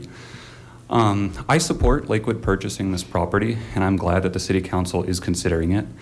With the current political situation at the federal level, it falls on individual cities more than ever to protect and support their own communities. Funding for programs that overwhelmingly benefit working class and impoverished citizens, such as Medicaid, has been threatened, and it can no longer be safely assumed that the federal government will provide any resources for those most in need. With that in mind, it seems like the purchase of this property is an excellent opportunity to invest in the well-being of our city. Problems such as homelessness and food insecurity will not go away by simply failing to provide adequate resources and hoping that neighboring cities solve these problems instead. Unfortunately, some of our neighboring cities have done just that, but I'm glad to live in a city that is forward-thinking and actively trying to solve these problems head-on. I hope that the council will follow through with the proposed purchase and utilize what would be an otherwise empty building to provide much-needed resources for our community. Thank you. Thank you.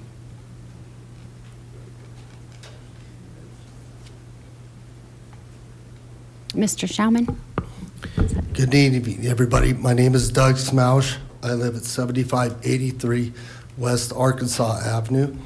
I just want to give you guys a few stories. I don't know much about politics, but I do know one thing about our community. Our community is very safe and very comfortable. Since the time when, I don't know if everybody knows this, but there was a place where they had the homeless people living up in Garrison and Kipling. I own my own company. It's a step ahead. I went and tried to hire them many, many times, okay? I own 2 properties right across the street. That's 1 block away where you guys are asking for these people to be moved in, okay? I have called the police 3 times, okay? 2 times for my neighbors that are very, very young people with very young kids. The people have been out there homeless. This was where Planned Parenthood was when it was closed down. They were out there urinating, doing drugs, and doing stuff that I don't even say over the phone or over the microphone, okay? This is very disgusting for what is going on in our neighborhood. Now, you guys want to try to bring this in. I think everybody should have a home. I agree 100%. But I went and tried to hire these people. You know where I'm hiring people right now? I'm hiring them from Home Depot. These guys want to work. I have tried. They have tried so hard to go in. You see them sitting there trying to wash windows at the Alameda Pierce. We all know this. One time, probably 2 years ago, you guys got my name, you got my address. I've called the cops 3 times.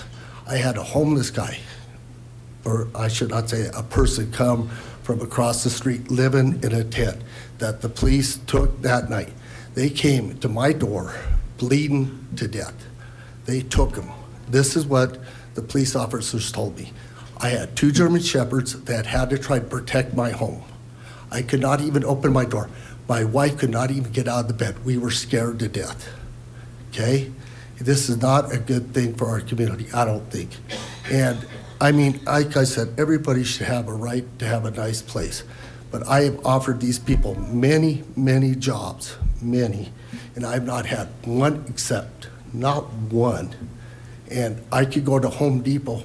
I have 40 people lined up wanting to go to work, you know, and I hope for the best for them. I really do. You know, if they want to stand on the street, I offer them jobs. I have a picture of a guy sitting on Kipling and Wadsworth and Joel, right by Safeway, sitting in a chair, not even want to get up and ask for money. He's sitting in a chair. When these guys are standing out, want to work. I want to work people. I'm a very small community company. I own 2 properties. I don't want to lose what I've worked so hard for 25 years. Again, I'm 1 block away where you guys want to make this development. I hope you guys really Your time is consider what I'm expired, talking Mr. about. Schmaus. This Your time goes is a long expired. ways. Thank you very much. Thank you guys very much. Thank you. Then Caroline Purdue, then Derek Smith, and then Isabel Smith. Caroline Pardo. I live in Ward 3. This area, I'm not in favor of this purchase. The track and the fields and just that entire area nearby is really commonly a place where young children and families spend a lot of time. I can say for myself, I have a baby and I walk on that track every single day. And please don't make me fear my safety. I just don't feel like it's an appropriate place. That location is not an appropriate place. The neighborhoods and the areas where is often a recreational area nearby for young families and children. And I basically just don't want to be scared in my own home or scared to walk around that area with the implementation of this purchase. Thank you. Thank you. Derek Smith.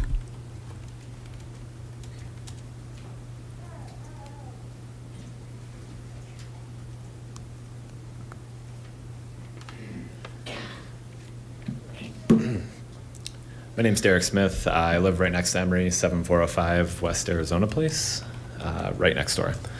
While I fully support the essential mission of providing services to our unhoused neighbors, I'm deeply concerned about relocating the center directly into a residential neighborhood that lacks adequate infrastructure, transportation resources, and healthcare resources. I'm deeply disturbed that this is the first we're hearing about these plans, and it feels like the lack of transparency is trying to circumvent public opinion and go behind our backs. Placing the center directly in our neighborhood risks significantly increasing foot, vehicle, and emergency traffic in areas ill-equipped to handle such changes. Currently, public transportation options near Emory are minimal and inadequate, and we all know the failings of the RTD bus services. This will inevitably push traffic, decrease safety, and potential encampments deeper into our residential streets. The existing facility on Colfax is at the heart of the unhoused issue. It's closer to essential transportation options like the light rail and bus services, and is closer to existing healthcare facilities like St. Anthony's. Walk around the Action Center yourself and ask yourself if that's somewhere you want to walk around at night or live in. And while they say that they're not going to house people, we know that they pull the dark side of that in. Moving this here will pull Colfax into our neighborhoods. Safety is a real concern. Our neighborhood is vibrant with people walking the streets or to the park or to Lakewood Link. If you look at the north, if you look north on Wadsworth and 6th, there are encampments that pop up seemingly weekly and seem to linger for months. If you look north of that at Morse Park, which is a few blocks from the current Action Center, you have people car camping with open drug use. On Colfax and Wadsworth, near the Lakewood or near the light rail station and the current Action Center, you have crowds of unhoused individuals that make it unsafe to bring your family around. My friend was approached by one of the police officers there after coming home from the light rail waiting for an Uber and was told to leave because it's not safe there. A police officer told him that. Residents like myself don't feel secure using the light rail, particularly with young children, or leaving our vehicles unattended overnight. So instead of taking that to the airport like we've tried twice and have had unhoused, mentally unstable individuals on the train yelling and smashing things. So instead, we either get dropped off at Union Station or we get dropped off at the airport. So we can't even use the station, which is right by the Action Center. Moving the Action Center into our neighborhood and closer to our homes will exacerbate these safety concerns, potentially leading to increased crime, loitering, and encampments. My family personally experienced a similar situation in 2016 when we lived in the uptown area of Denver. As homelessness increased there, we experienced direct impacts, including stolen bikes from our locked apartment building, inability to safely walk outside at nights, and seeing open drug use and an unbelievable amount of health concerns due to the tents lining the streets. Ultimately, the decline in safety and neighborhood conditions forced us to move. We chose Lakewood specifically because we saw it as a growing, forward-moving, safe place to raise a family. We want to be able to walk to Belmar Park for the summer concert series, cider days, and participate in our city. We want to be able to walk and trick or treat in our neighborhood. We want to be able to leave our house and not worry about something happening. So I urge this council to consider the significant impacts and explore alternate locations closer to existing transportation hubs and healthcare options, maintaining safety and quality of life for our neighborhoods while still effectively serving those community members in need. I urge you to keep Colfax on Colfax and keep Lakewood open and safe for families. Thank you. Thank you, Mr. Smith. Isabel Smith, then I have Marvin. Yes, Marvin Johnston. Isabel Smith, Marvin Johnston, and then Michael Allen.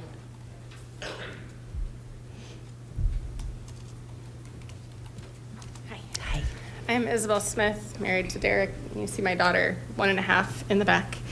I am a social worker in Lakewood and have worked all around.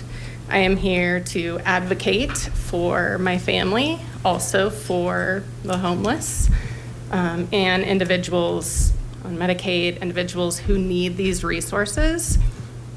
I think the biggest thing, it has to be accessible and make sense.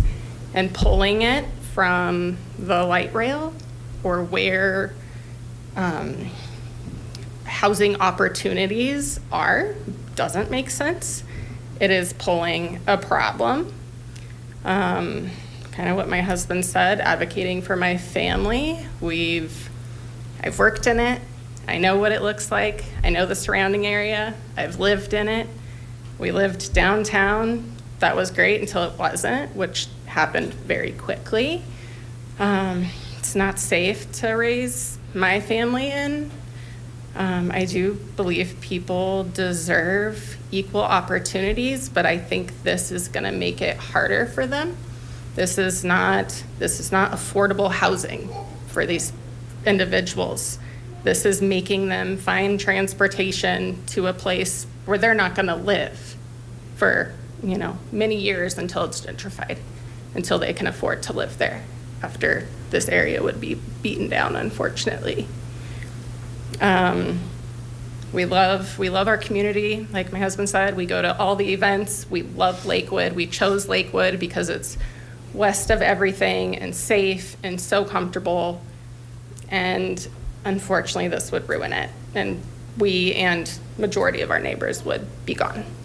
So I do not approve. I do not want Lakewood to acquire this because I'm not comfortable with what they would do with it. I think we need better resources. I'm all for Lakewood supplying that, and I will support it. We volunteer. Again, I'm a social worker. It's my love. They deserve it. It's not smart. It's not a smart place to put it. It's not accessible. That's all. Thank you. Mr. Johnston.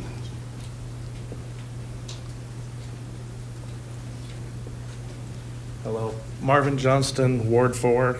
I actually own a business off of Wadsworth and Mississippi. And I've heard a bunch of things tonight about thumbs up, and yes, this is definitely a thumbs down and no. Councilwoman Sink said you gotta trust. Well, we've lost trust. They talk about Lakewood Action Center and things that it's gonna do positive. Nobody in this room feels comfortable walking around there at night. Nobody in this room feels like this is a safe place to be. Nobody in this room feels like that Lakewood is controlling the area. What's going to happen is you're going to bring them all in there. You build it and they will come. What's going to happen is you're going to take 10,700 homeless people and put them in their backyard. It's not going to be a good area. It's going to do nothing for the community. There's no plan or attack to keep everybody safe.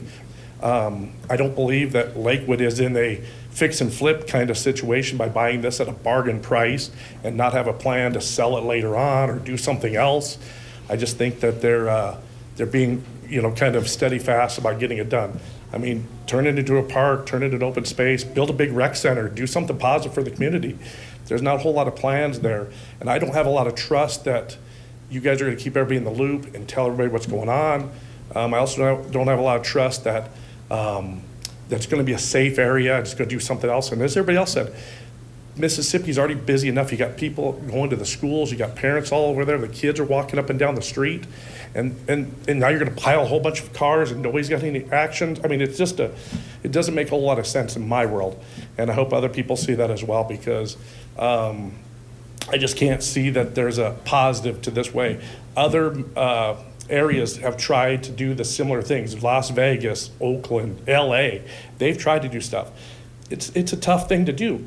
how are you going to keep it secure? Who's going to pay the electricity? Who's going to keep security? How are you going to get the drug dealers out? They can't get them out of the neighborhood. Now you're going to put them all into one building? I mean, it's just kind of a crazy deal. So there's a lot of concerns on everybody in this room, and I'm sure if you went up door to door, it'd be a lot more concerns than that.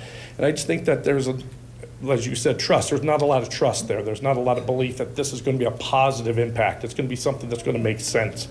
As they said earlier, keep it on Colfax.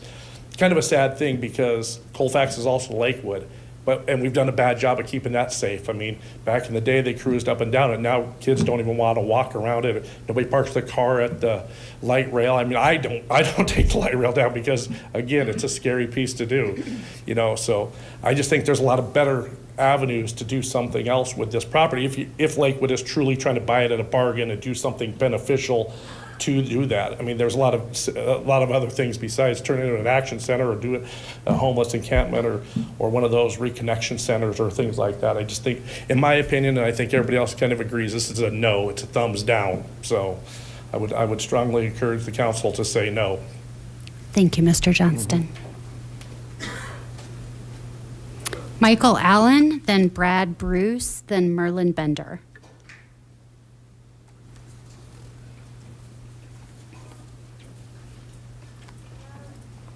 Good evening. My name is Michael Allen. I live at 7420 West Arizona Place. Excuse me just a second. Sir, could you please bring up the map at the end of the year?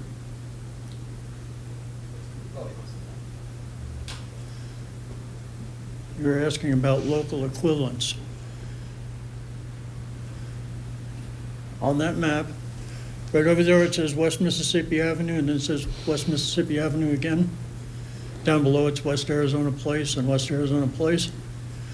We live in that house, the last house down there on the end of Arizona Place. I tell all my friends it's the last house on the left.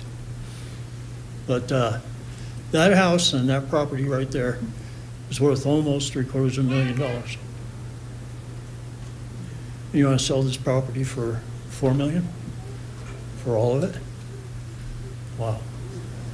Okay, I also want to mention that this area here, as has been said, doesn't have a lot of medical or transport or a shopping center or any other thing right there near it. We all like it that way. We like it being a quiet place. You see the people here. We all like it being a quiet, out-of-the-way place. We want to keep it that way. And I also would like to say that there used to be big brothers and big sisters at the school. I wonder what happened to them. I'd also like to say there used to be junior achievement at the school. I wonder what happened to that. We have lots of questions that haven't been answered yet. We would really like to have some answers to some of these questions. It seems like you're already leaning towards the Action Center solution, and we don't really like that. So thank you for your time. Thank you for hearing me. Thank you. Brad Bruce?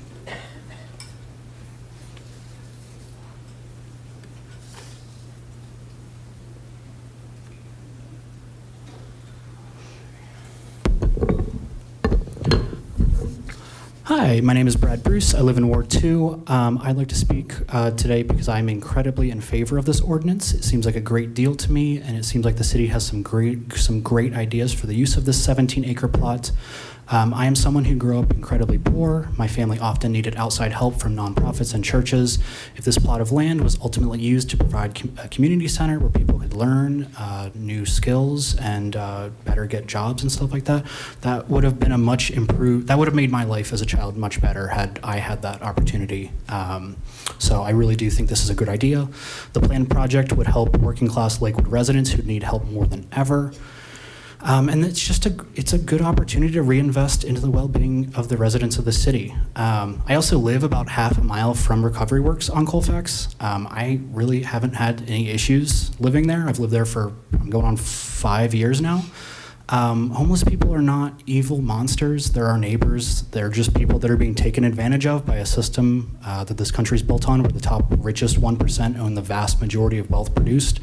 And they are just the natural side effects, unfortunately. They aren't trying to hurt people. They just are trying to go about their lives and get the resources they need to keep on living.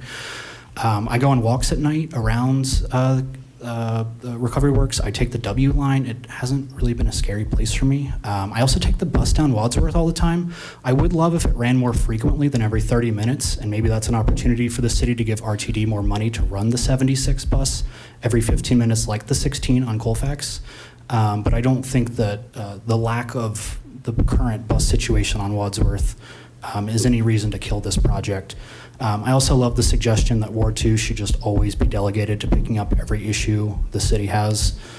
So I do support this. Thank you so much. Thank you. Next up, we have Merlin Bender and then Nancy Pelosi.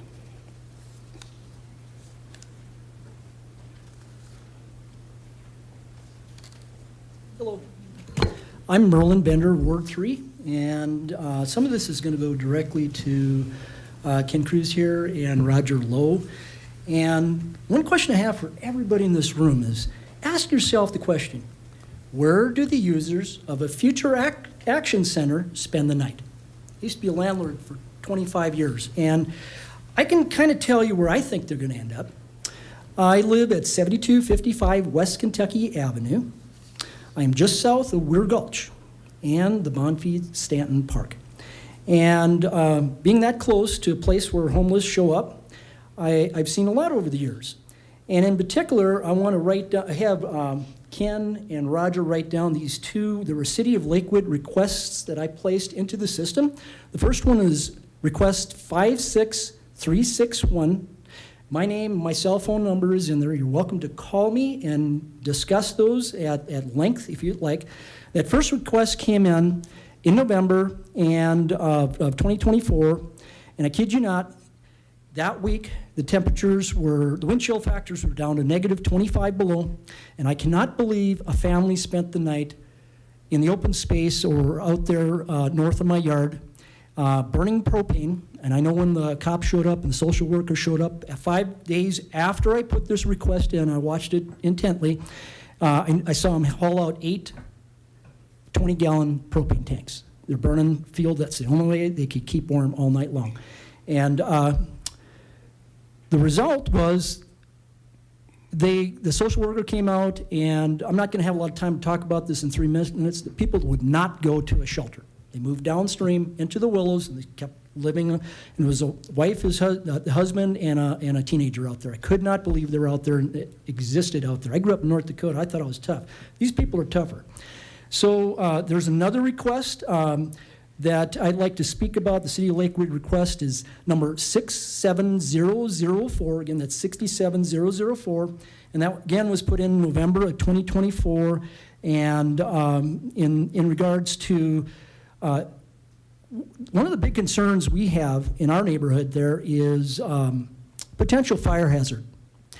And there's going to be more of that if we, don't provide options for certain individuals. I don't have a lot of time to talk about these tonight, and I only got 3 minutes. Do you have any questions, Roger or Ken, before I leave here? This actually is not back and forth, so Okay, I would that's encourage fine. you guys to They can always connect talk to me offline. later. Yeah. And yes, Mr. Brewster, I did spend 45 minutes waiting at the 76 bus at midnight the other night. I wish they had more bus routes running up on the 76 also. And I got to meet with some homeless people that night also. And I'll tell you what, if you interface into the community, there's a lot of problems out there. Just get out on the ground. Thank you, and we'll talk to you guys in the future. Thank you. Nancy Pelosi.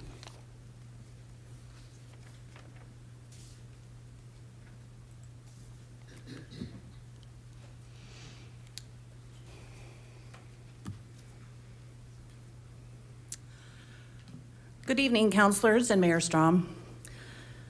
My name is Nancy Pelosi, lifetime resident of Lakewood, 22 years in Ward 5, and then my earlier years in Ward 3. Here I hold tonight an email thread dated September 5th, 2023. It is from Jeff Gatlin from Jeffco Schools and addressed to Pam Breyer of Jeffco Action, Kathy Hodgkins, Lakewood City Manager, and copied Lisa Relo from Jeffco Schools. The subject, Emory Elementary School Next Step Meeting. The email reads, "Hi Pam and Kathy. I wanted to see if we could schedule a time to meet and discuss next steps with Emory Elementary. Is there a good day and time that works for you? Thanks, Jeff." So mind you tonight, everybody in the room and online, and Lakewood residents that are not listening in, they have full intentions of working with the Action Center only. After several emails back and forth, they met on September 12th, 2023, and then scheduled a meeting the following week with Pam Breyer from the Action Center to be included. So the discussion of the city purchasing Emory Elementary has started since September 5th, 23, and here we are today voting to purchase Emory for $4 million to then hand it over to the Action Center. So what happened to all the communication this last 19 months? You all went silent, and this deal has been brewing behind closed doors. Yes, there were a couple of public discussions at Jeffco school boards and a couple of discussions with Lakewood City Council meetings. And core requests have been submitted, and suddenly there's no such discussions. I and others have been walking around to businesses and residents that live in the Emory Elementary area, and most are unaware of what is about to happen in their community. Shame on you, Lakewood, for not having the guts to make this public and hosting a town hall for those in the area. This is going to be a drastic change to the Mississippi-Wadsworth intersection, and it will funnel into Belmar and other areas of the city. The opening of the Navigation Center on Colfax brought crime, drugs, and homeless to where it is now shut down. Are you bringing this quiet neighborhood that is not prepared for this? Did you think about the safety of your taxpayers in Lakewood? Are you so naive to think that you will not have more crime, loitering, drugs, and homeless camplets in this area? I was made aware last week that actually many Lakewood officers, police officers, did not hear about this until 2 weeks ago. I am a compassionate person, and I have volunteered at the Action Center for several years. I am not saying that their services are not important, but they are in the area that many services are but they are in an area that services are less fortunate. Thank you for your time. Thank you. Before we close the public hearing, I don't have anyone else to, signed up to speak here. Do we have anyone else? Mr. Mueller? Mr. Robb, do you have the sheet or? Okay. It looks like we have two more. Mike Mueller, Ward 4. You know, I've been listening to all these conversations. I wasn't even going to say anything about this, but the biggest thing I think that I'm hearing from all these people in Ward 1, Ward 2, Ward 3 is lack of trust in you people, that you don't want to give everybody the facts. You want to hide behind things. Is it your arrogance that you think you can do anything you want? You are public servants. I keep telling you that. You're public servants. You're welfare recipients. Tell the people what you're doing. Keep it open. There's no trust. You think I can trust Travis Parker not to put something on that property? Ha! He'll put up a stack of low-income apartments on there just as fast as we can blink. Don't trust him. Don't trust her. Don't trust any of you. Can we keep it civil, Mr. Mueller, please? Your arrogance, your contempt, I don't know if you're corrupt or not, is showing through. But I can't be mad at you guys for that. I can't be mad at you, because that's what you are. You're either corrupt, stupid, or contempt. The people that should be that I'm upset with are all these people out here that voted for you knotheads. What's wrong with them to vote you people in and keep hiding things? They should have a whole new council up here and fire her and fire him for being contemptible. We can't trust you. We can't trust any of you. There's nothing you say that I can believe. Not a word. And these people out here should know that. Don't trust these council people. They will lie. They will hide. They will do anything they want to do because they don't think you can do anything about it. You're contemptible. Thank you. Mr. Haggerty.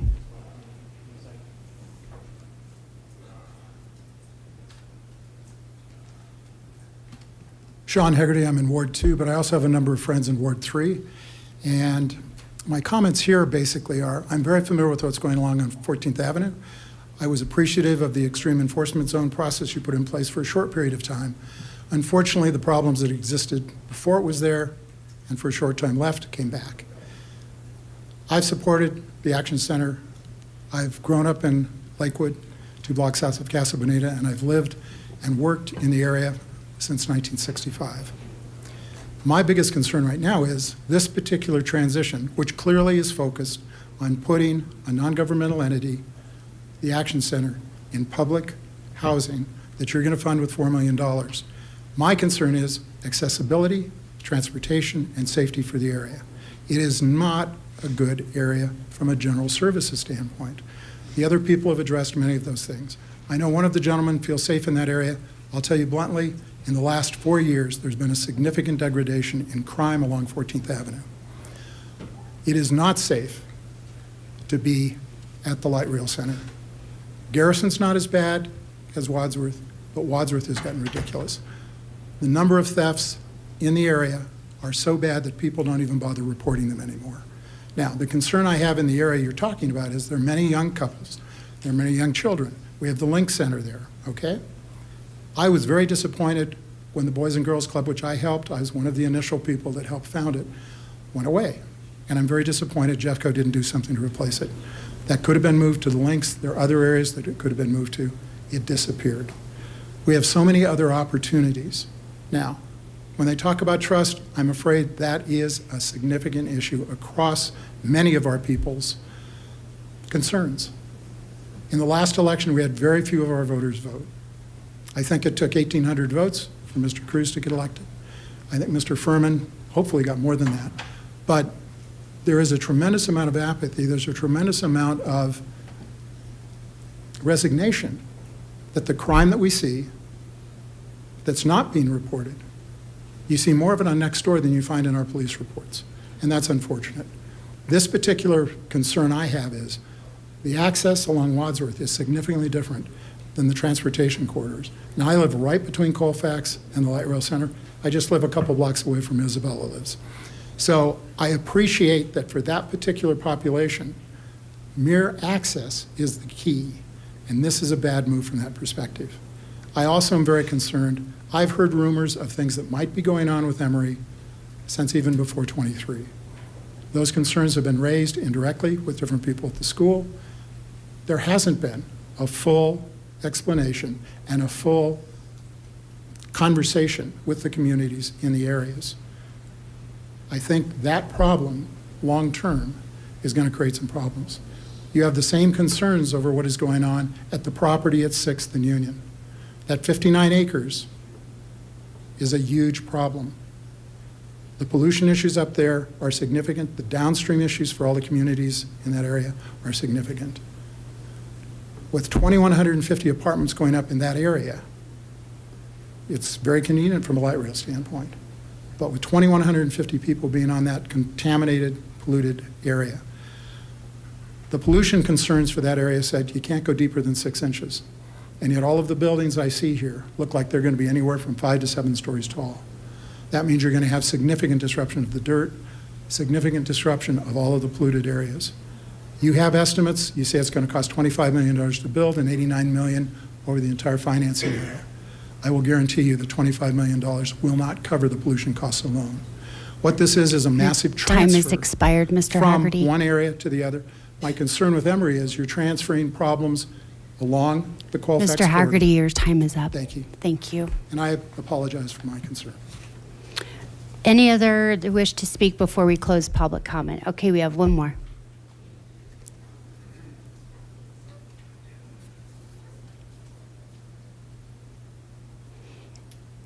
if you'll start with your name and your address or name and ward and then sign up on your way out. That's Yeah, right. thank you. My name is Beth Behrens. I live at 7311 West Alabama Drive and have for the last 35 years. O'Connell Middle School was where the link was when we moved in. And we were told, it won't bother you.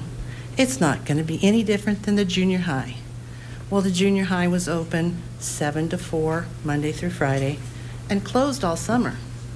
The link is open 7 days a week.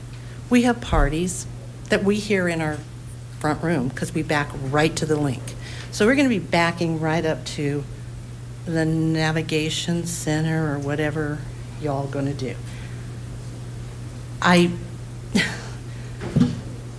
No. I'm right there. And the first time we ever heard of this was some flyer that came in the mail. So why were we not consulted? This is what we'd like to do. What's your input? No, they're doing the input for us. We need input. We want input. We're willing to work with you, but it has to work for everyone. And I'm not moving. And I don't want a homeless shelter. I carry pepper spray now because of what's moved in by the link, what stays in the park over by the baseball field. And I use the track too, but I have to carry pepper spray now. I have to lock my sheds now. We didn't have to do that 20 years ago. We didn't have to do that 5 years ago, but we're doing it now. You bring in the action center, it's going to be. Just like my comment on Lakewood Speaks, crime is going up, property values are going down, and we're not going to be happy. So really think hard before you approve that purchase. Thank you. Thank you.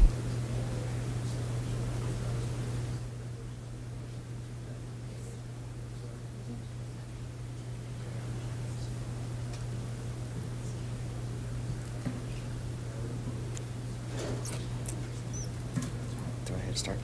Or can I just start? We're just waiting for your clock. There we go. Thank you. Good evening, City Council. My name is Nicholas Munden. I'm from Ward 4. I believe this project is a step in the right direction. Some of the comments that have been made here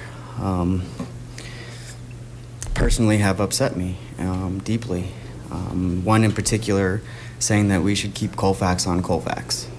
That's the type of marginalization and diversity exclusion that we do not need in our city. That is the exact opposite of what our city charter states and says. So I commend you for sticking up for this program, for this project, for bringing it to the city and the public's attention. I do believe that there does need to be some more open discussion about planning, particularly with the regards to transportation. That is a vital issue, particularly with people who are experiencing homelessness. I've experienced homelessness myself. I've been an addict. I've been on Colfax. I've been on Mississippi. And I've been on Union. So homelessness is pervasive everywhere. It's not just in one particular area. I just would like to point that out and commend you guys for doing what you're doing. Thank you. Thank you. All right, and with that, we will go ahead and close the public hearing. I'm sorry.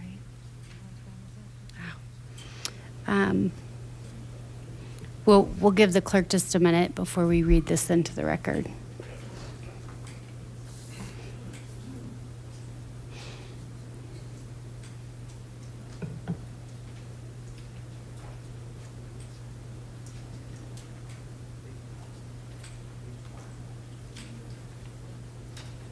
Okay.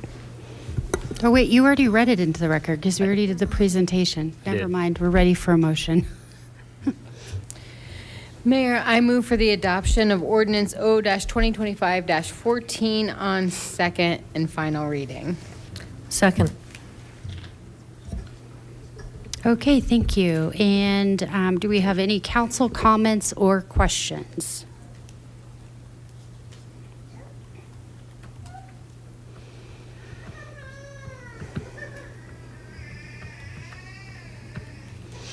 Okay, we will start this evening with Councilor Lowe, then Councilor Isabel Cruz, then Councilor Ken Cruz. Thank you, Mayor. And thank you so much to the neighbors around Emory who took the time to come and speak today. I appreciated hearing from you. I appreciate that you took the time to be here tonight. I represent all of you along with Councilor Ken Cruz down there. And I'm incredibly committed to having more conversations over the next year as this process moves forward. And I heard the concerns. I hear what you're saying. A couple points. Number one, this is a first step, folks. This is a first step. I mean, the first thing that had to happen, as you already heard from our staff, was to negotiate to get to a situation where the city could even acquire this property. And you know, this now opens the door to us having conversations with the Action Center about what it looks like to actually, to potentially have them acquire this building. That would have to come back before council, as we've talked about. There will be another meeting. And before that, we've already got a commitment from our staff that there's going to be a public community meeting to get feedback on this issue.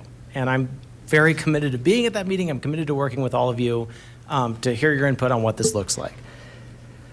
But, you know, I also want to make a couple of other points. You know, there's been a lot of discussion in the community over the last couple of years about, among other things, you know, the project on Euro Street. And one of the things that I've heard from many, many Ward 3 residents is, gosh, I wonder if there's any way that the city could have somehow, you know, could somehow have taken some of that property. Well, for lots of reasons that we're not going to get into tonight, that is very, very unfeasible. But part of what's going on here is our staff, our city manager, has worked very, very hard to make sure that this property wasn't acquired by a private developer, right? Because the school's closed. And if the city hadn't come in and acquired that property, a developer could have come in and built on it, and we would have absolutely no control over what goes in there. Okay, none whatsoever, beyond the private market. And I have a feeling that some of the folks that are here tonight would be in saying, why the heck didn't you get out in front of this? How could you have let this fall into the hands of a private developer who's building gosh knows what? If this goes forward, we now have an opportunity to work together to figure out what the right disposition of that property is. You already heard from Mr. Parker. This is a rate that's being acquired at a significantly, at below market rate. This is a good deal for the city. Council has had a meeting with our school with the school board. This was a collaboration where we tried to figure out, what does a win-win look like for this property? As Mr. Parker confirmed, the building is already vacant. Okay, so which means that it's a vacant building. Like that's the sort of place that's actually going to attract squatters, okay?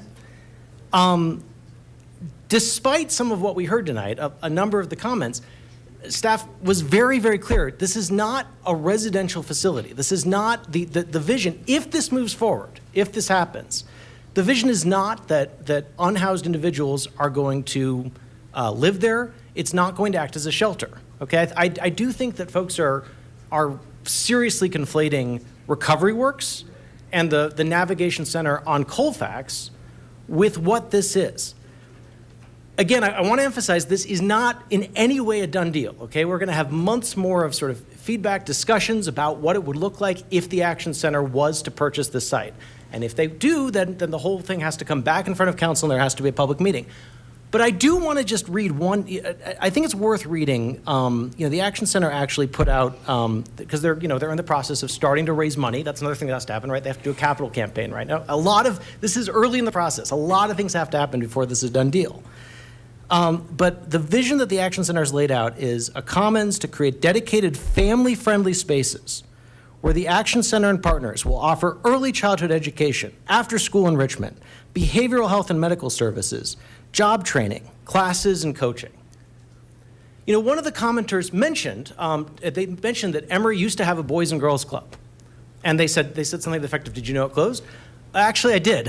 It relocated to Lasley, and it's been at Lasley. It's providing critical services to 100 low-income families in our community who badly rely on that club, and it's closing, and that's been announced. Almost certainly closing next year. The Lasley Boys and Girls Club, critical after-school programming where they provide a snack and dinner and meal and sports and enriching activities, so that these lower income, many of them, our lower income parents, can continue to work. Okay, and that club in Lasley now is almost certainly being phased out. Doesn't after-school enrichment sound like something that some of the low-income families in Lakewood could use? I mean, folks, the Action Center is a really important institution in Lakewood. And if we can't figure out a location where they can continue to be in Lakewood, they're going to be displaced. If that happens, you know what's going to happen? Way more homelessness. Because what the Action Center does is it prevents homelessness. The folks you're talking about, you know, the concerns about people that are sleeping on streets or in front of your business, the Action Center is there to prevent that. There is very strong evidence that nonprofits like the Action Center, the food pantries, the job training services, the services they provide, they drive down poverty and they make neighborhoods safer. Now, I'm with you, okay? I live within walking distance of Emory too. Not as close as some of you, but I live in this community. I want the Action Center to stay in Lakewood because I know if they go away, we're going to get more people sleeping in ditches. We're going to get worse crime. These services are family friendly. I think folks are, you know, the Colfax corridor has a number of challenges, and the Navigation Center is a really important institution there that's providing services to the unhoused residents. This is not that. City staff has been unbelievably clear with me that that school building is not going to be a facility where people are going to sleep. It's not going to provide, the Action Center isn't about primarily providing services to our unhoused. That's actually what Recovery Works does. The Action Center is about preventing that. I mean, they do, you know, provide food assistance and such to people who need it, but they serve a broad swath of people. The Action Center says, and I'm wrapping up, that the Action Center has stretched our capacity, and we now serve more than 60,000 families a year. That's why they're looking for a new home. The vast majority of those families are not unhoused, okay? So I get what you're saying. We got to have more conversations about the infrastructure, the capacity, the transportation, the public transit. Let's work through that. And I'll do that with you. My door's always open. I'll talk to you, email me, let's chat. I am concerned that there are a couple of people in the community that are trying to stir up a little bit of anger by basically suggesting that we're somehow putting in some shelter in Emory. That isn't the plan, okay? We're at the beginning of this process in terms of what it would look like for the Action Center to acquire that space. Let's talk about this in a fact-based way. I get it. New things are scary in our neighborhood. If I lived across the street from this building, I would be anxious about what the future is going to look like too. So I get where you're coming from. But let's also try to lead with some compassion. And I know that no one does compassion like the residents of Ward 3. All right? I know you are compassionate people. Let's think about what it would look like to keep the Action Center in Lakewood so that we can serve families that desperately need assistance. And I apologize, Mayor, I went slightly over my 5 minutes. My job is to represent all of you. I promise to do that. But I've also got to represent hundreds of families that are this close to losing their home, losing their housing, and being on the streets. And what I know is keeping the Action Center in our community, providing services, is the best thing we can do for those families. So we're not voting on the Action Center tonight. That's way in the future. We'll have many more conversations before we do. I hear the concerns. I can see from some faces that people are not thrilled with what I'm saying, and I get it. But this is important. And my job is also to represent all those people that need these services too. So thanks for showing up. Participatory democracy is very, very messy, but important. We're going to get there. We'll have more conversations about this. Let's figure out a way to make this work. Councilor Isabel Cruz. Thank you, and I appreciate your remarks, Councilor Lowe. I think it really speaks to the passion that you have for the community, and also good framing for the conversations that are to come, right? This is the beginning of the conversation, not the end. And so I want to use my time to react a little bit to what we heard, and also just correct a couple of things in the record, because as Mr. Haggerty noted, the area folks are talking about, right, is where I live and where my neighbors are. And so I'd love to talk to you a little bit about why I love where I live too. So one, I agree and appreciate that there are concerns about the accessibility of services and transportation in this area. That sounds like a theme of conversations to come that needs to happen. And I think improved transportation and mobility around this area would benefit us all, right? And so this can provide another opportunity for the purchase of this site. I also do just want to acknowledge and thank our colleagues on the school board who have been our partners from afar in this. I know one of them is in the audience tonight. This has not been an easy process for them either in thinking about the future of these schools. And I think this conversation and our next ordinance are both, I think, how to move forward, right, from these school closures and continue to provide benefits in our community. And so I do want to, speaking of trust, correct the record on some of the information that's going around. And one, I remember very distinctly on the dais a year ago, another rumor about unhoused folks being placed in schools being circulated by the very same people you heard from tonight who told you all that that was going to happen in this facility, and you have been told that that is not going to happen, and that is not what this is, right? This is not a shelter. And so I plead with all of us as we continue to get information from folks in the community that we look at who we trust as well. And I recognize that we as council and the city can continue to be as forward and transparent about these processes, and hopefully this process, if this purchase moves forward tonight, will be a better representation of that. But again, misinformation has real consequences in our community. I would also like to say, as Mr. Haggerty noted in his comments, the challenges in the neighborhood around Colfax and up and down the corridor are truly outside of the scope of the Action Center, and also outside of the scope of anything that we as a city can fully control, right? We are all trying to work upstream as the economic conditions in our community and wages are not keeping up with inflation, housing costs, right? These are things we have control over, but it's something we can't do alone, and it is nothing that we can blame on one center, right? And so again, I just ask for us to all listen and have some curiosity around how we think about some of these areas and how we talk about some of the people in our community. There are people who need food, who need benefits in all of our communities, right? And there are people in my family who are on benefits, right? There are my friends who are on Medicaid. I think I wouldn't have had the opportunities in my life had those benefits not been available to people in my family, right? And so I hear and deeply understand that folks who are raising kids in our community want to feel safe. I assure you, having been in the Action Centers, it sounds like many of you have, there are kids who rely on those services who are in your community who want to feel safe too, right? And so I know we are all trying to come to this with a compassionate lens, but I think we are all significantly closer to needing the Action Center than to being Jeff Bezos. And I think that is something that should hopefully bring some level of levity and some amount of compassion to how we're talking about this issue.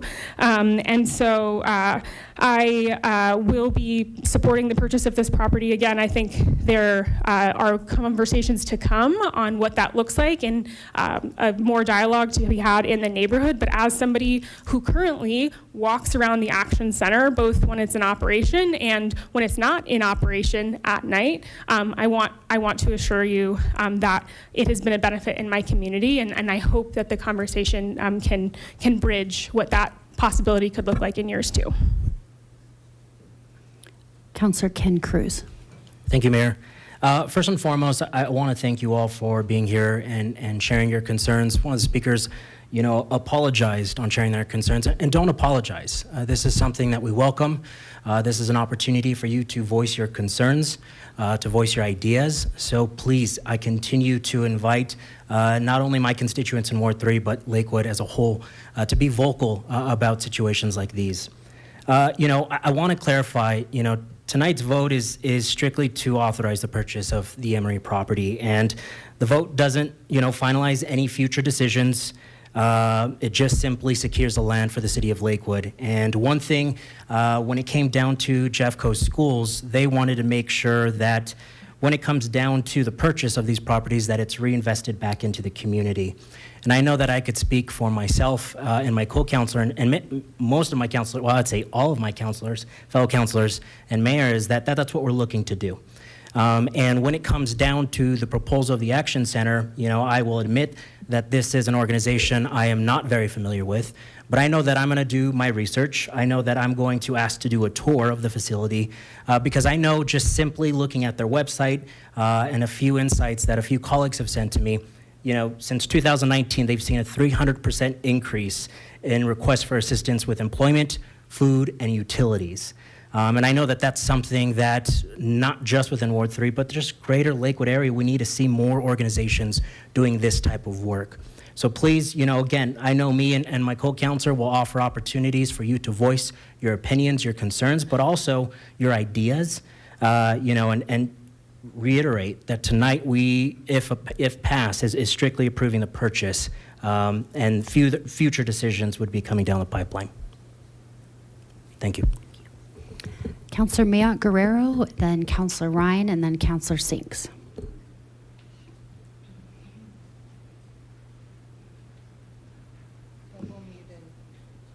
Councillor, I think you're muted again. Thank you. First and foremost, do want to just echo my support for a lot of what has been said by my colleagues on the bench this evening, and I will work to keep my comments brief because I think you've gotten a lot, as the public, gotten a lot of thorough facts. And I do just want to uplift a couple of those points that I think are closest to me, and also the things that I've gotten the most questions about over the last few days. And I think this reminder that this is the beginning steps and that we're working towards something. And I also was hearing lots of different ideas about what this property could be. And I want to encourage folks to actually just keep those things in mind as this process goes on. The Action Center, as has been discussed, is really a community-centered organization and a community-centered place. I used to live less than a half mile from the current Action Center for several years, 5 or 6 years, and I walked past it absolutely regularly, just as my co-counselor Cruz as well was just mentioning, and it never made me feel unsafe. I've also volunteered at a handful of Action Center events. I've been inside of it, and it is absolutely a place that is serving a broader swatch of our community than I think folks are realizing. And I think this was mentioned, but it is also something I had in my notes, which is that given the statistics of the increasing rates of housing instability, of people being underemployed, the rising cost of food, it is more and more likely that all of us are going to need services like the Action Center provides, and that this potential growth is an opportunity, I think, to recognize the way that it is necessary for us to come together as a community whenever things are difficult, and to provide help and assistance to each other to the best of our abilities. And the Action Center is an incredible model of what is possible when people are working towards the support and the goodness of all people in a community. The Action Center serves a larger area, but truly is serving a lot of folks who are from Lakewood, who are here, and who probably already live closer to where their new facility is. It's not just on Colfax, right? Needing help with your energy, with your bills, with your rent, having time in between jobs, having the cost of groceries skyrocket, or having a large medical bill that makes your situation suddenly become really untenable. The Action Center is designed to help with that, and that is something that is much closer to universal than it is to have a larger savings that you can just fall back on. I also do really want to mention, I think it was brought up by somebody in the public, that this idea that people who are unhoused or people who might utilize the Action Center only live along Colfax is absolutely not true. And there are some types of services that are really necessary to be sort of like dense and in one place, and there are other opportunities to spread out that care across Lakewood, which typically means actually reaching more people but it also means uncovering like where other components of this issue. Folks are worried about bringing people in, and that's not really what happens. We know from point in time counts in the Denver Metro that the majority of people, by far, who are living on the streets in Lakewood or the Denver Metro are from the Denver area, who have been here for years or were even raised here. It's not as transient as a community you might think. And that's part of why the language has started to shift from homeless to being unhoused. It's not just semantics, it's because lots of folks who are now living on the streets are still living in their home, where it has always been their home, and they just don't have a roof over their head. And so the Action Center is the type of community organization that can help to stem that problem from getting larger and touching more people. I think that's wonderful. I also think that there is an opportunity for lots of different services that would be of interest to many kinds of people to be brought to that space. The Action Center is, in a lot of ways, a community center, and I encourage people to try to build that relationship with them and with us if we end up moving forward with that. And overall, the last thing I want to really uplift is Councilor Lowe's point about if we had not tried to make moves on this property, that it would very likely just be going to a private developer, and there would be less public oversight, less community engagement, and less control, and potentially, depending on who it was and what kind of development went in, less community benefit from whatever would go in there.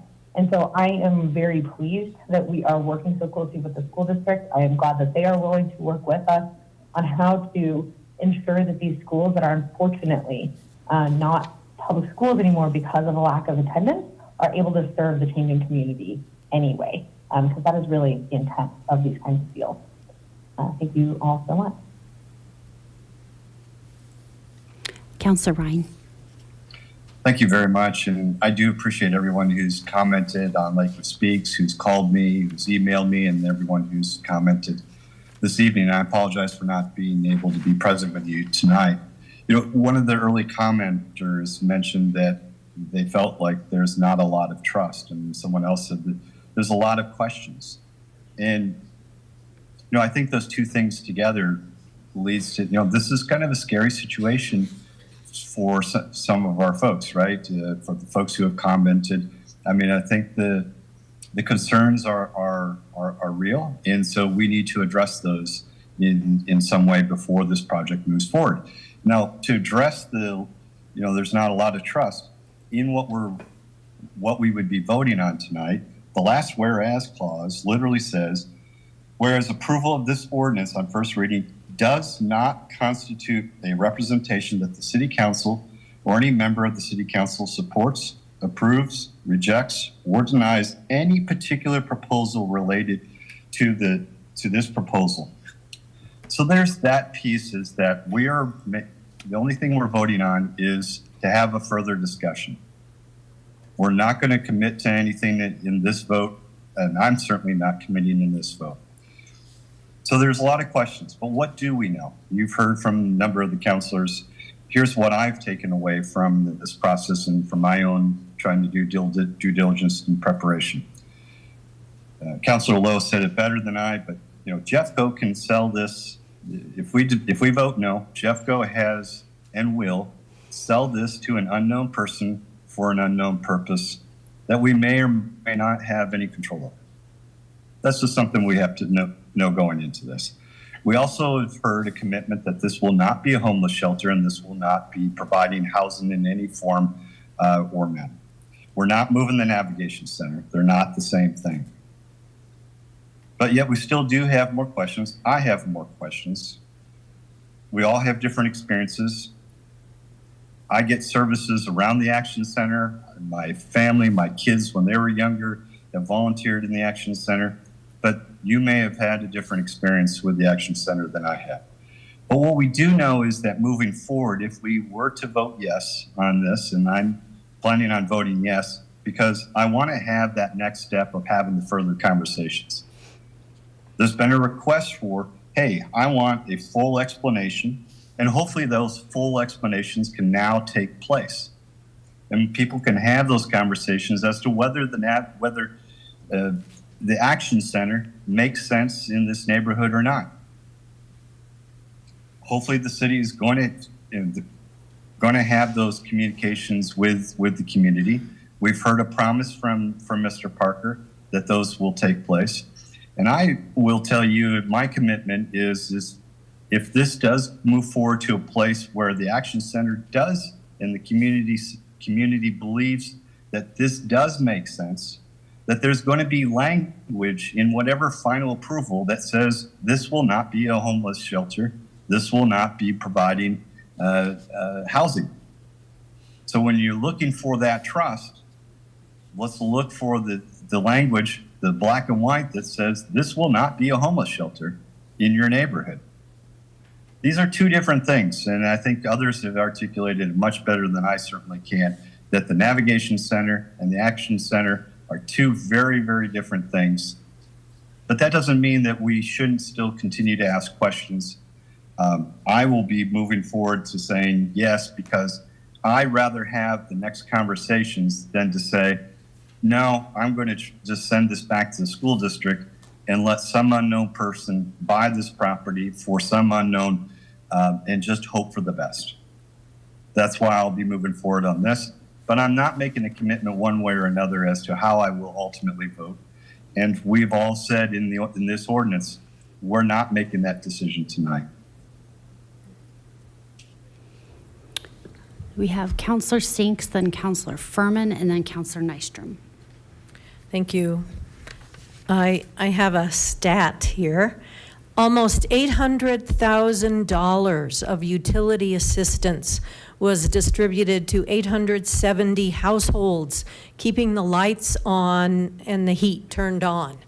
I don't know of any homeless people that need to pay utility bills like this. And so the Action Center's mission is to help those that are like us, really, like she eloquently said, we're not like Jeff Bezos. And especially in this day and age with, well, what's going to happen with the federal center? Is that going to close? And what are those workers going to do?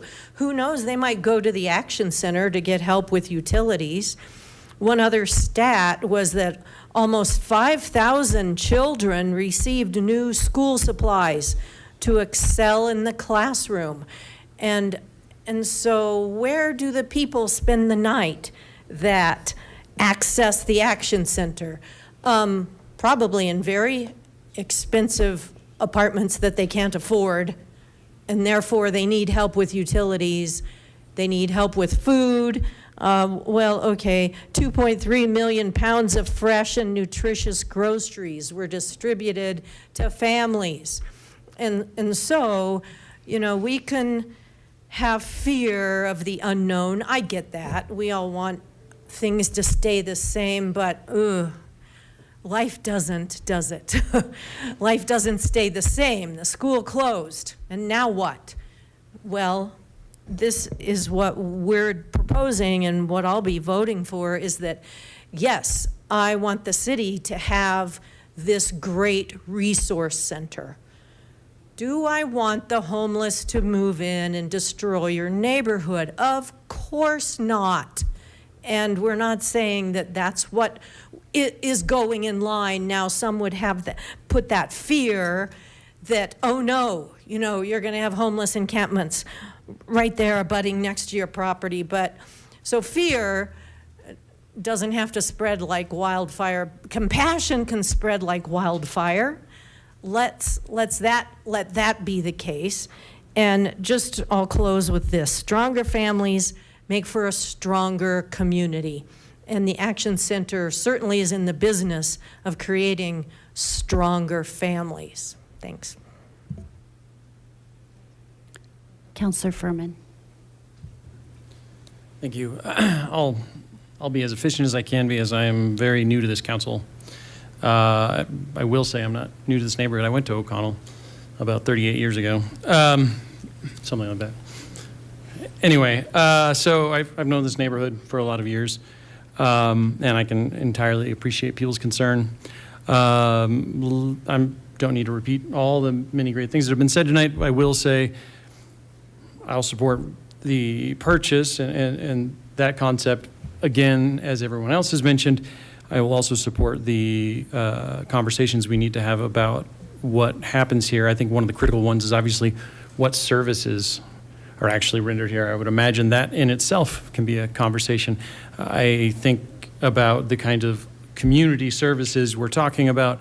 If they aren't done here or by the Action Center, as they are services that are needed to support our community, where are they likely to end up?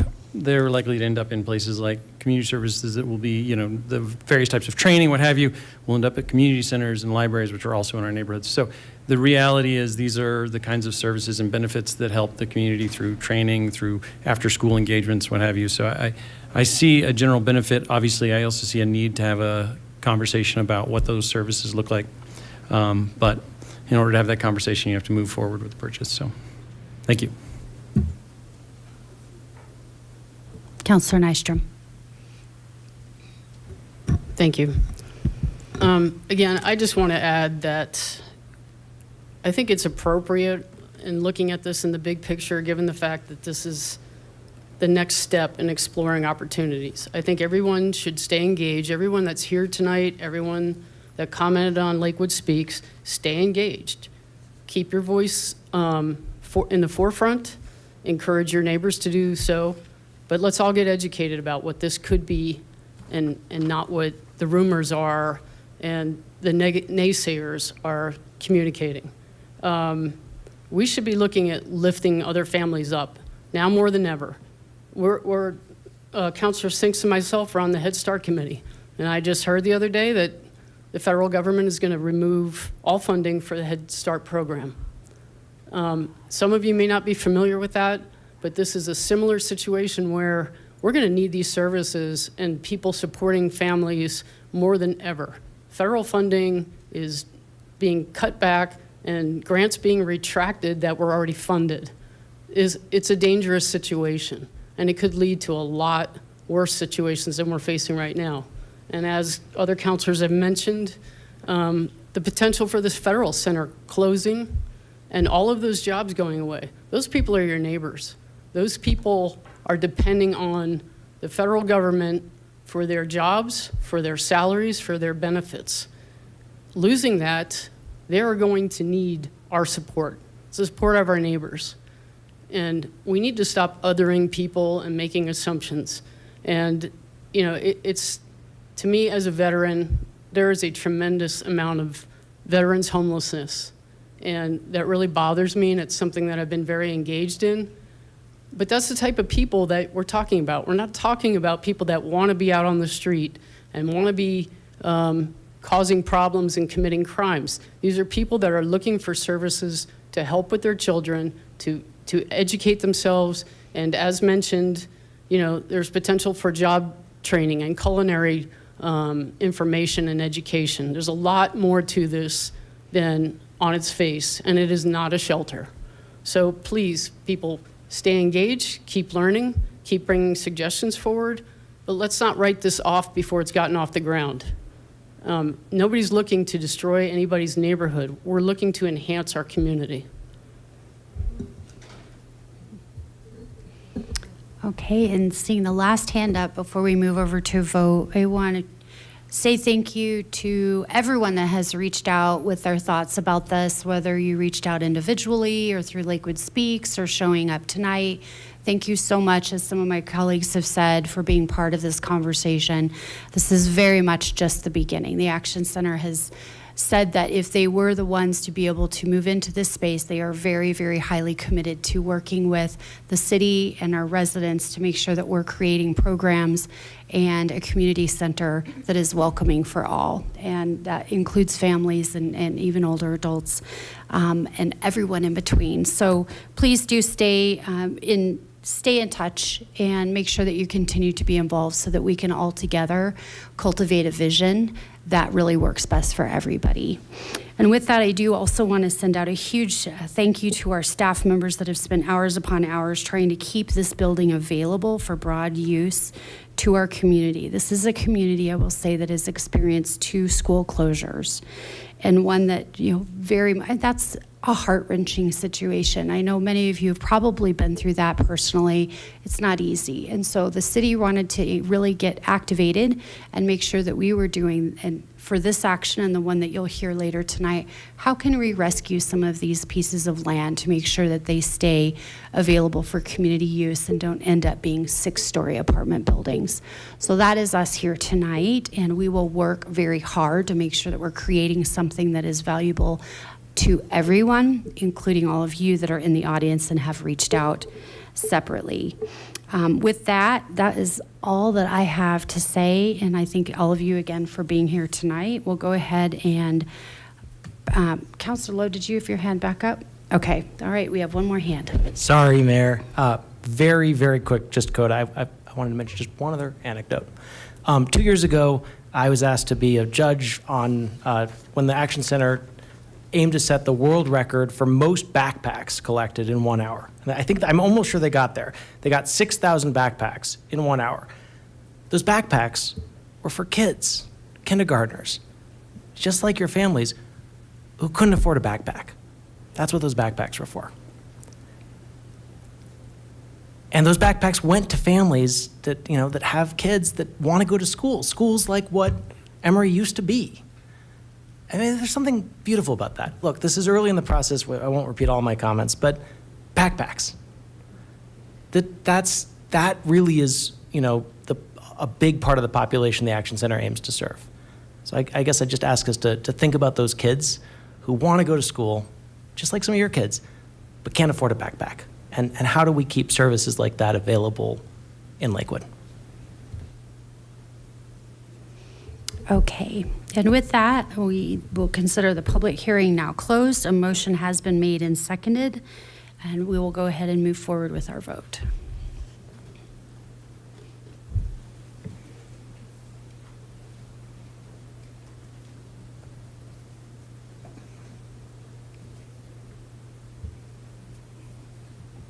That passes 10 yeses and 0 noes. Will the clerk please read item 13 into the record? Item 13, O 2025-15, authorizing the purchase of real property located at 10500 West 25th Avenue, located Lakewood, Colorado, for open space and park purposes, including acceptance of a deed therefore. And Mr. Parker will invite you up to give your presentation on this property.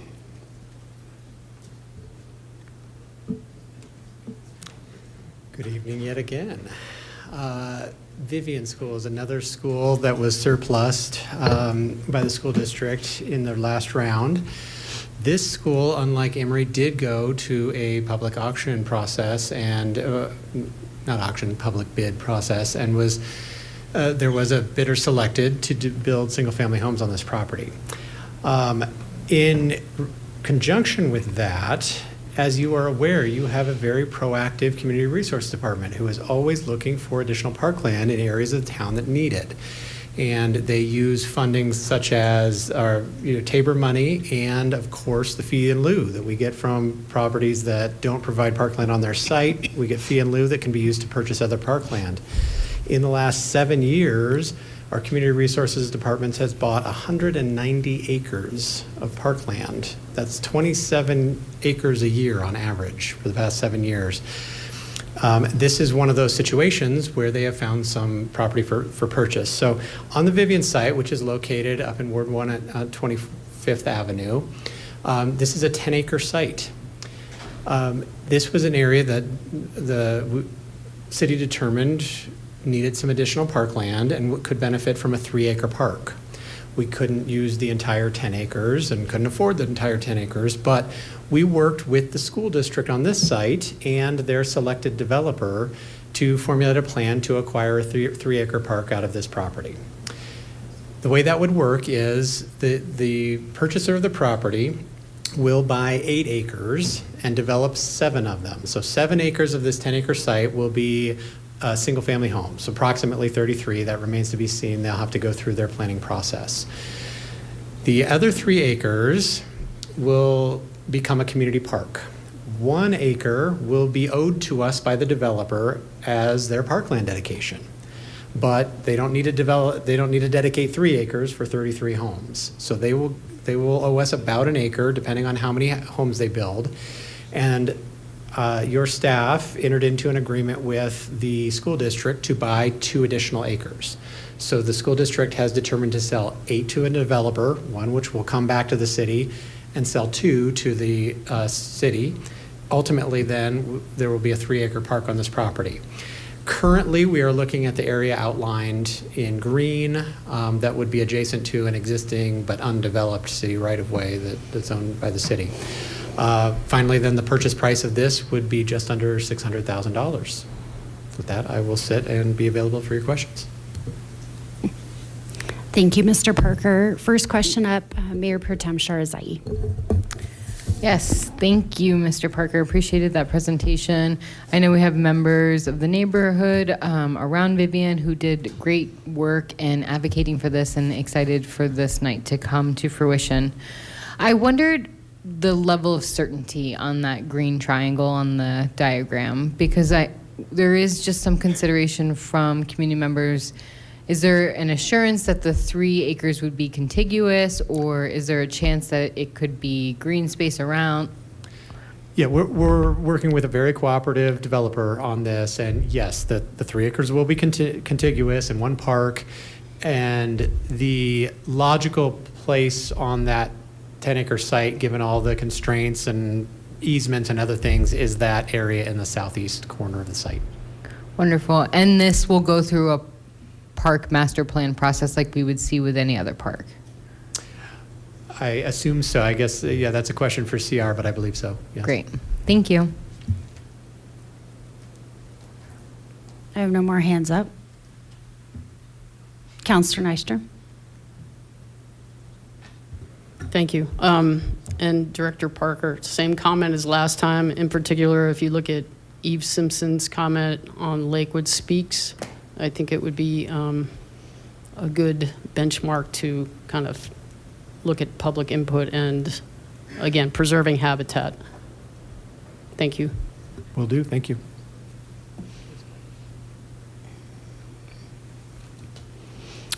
Seeing no more hands, we'll go ahead and open the public hearing. I have 1 person signed up to speak up here this evening. If anyone else would like to sign up while we're getting started, you can do so over here. And we have Chandra Shah.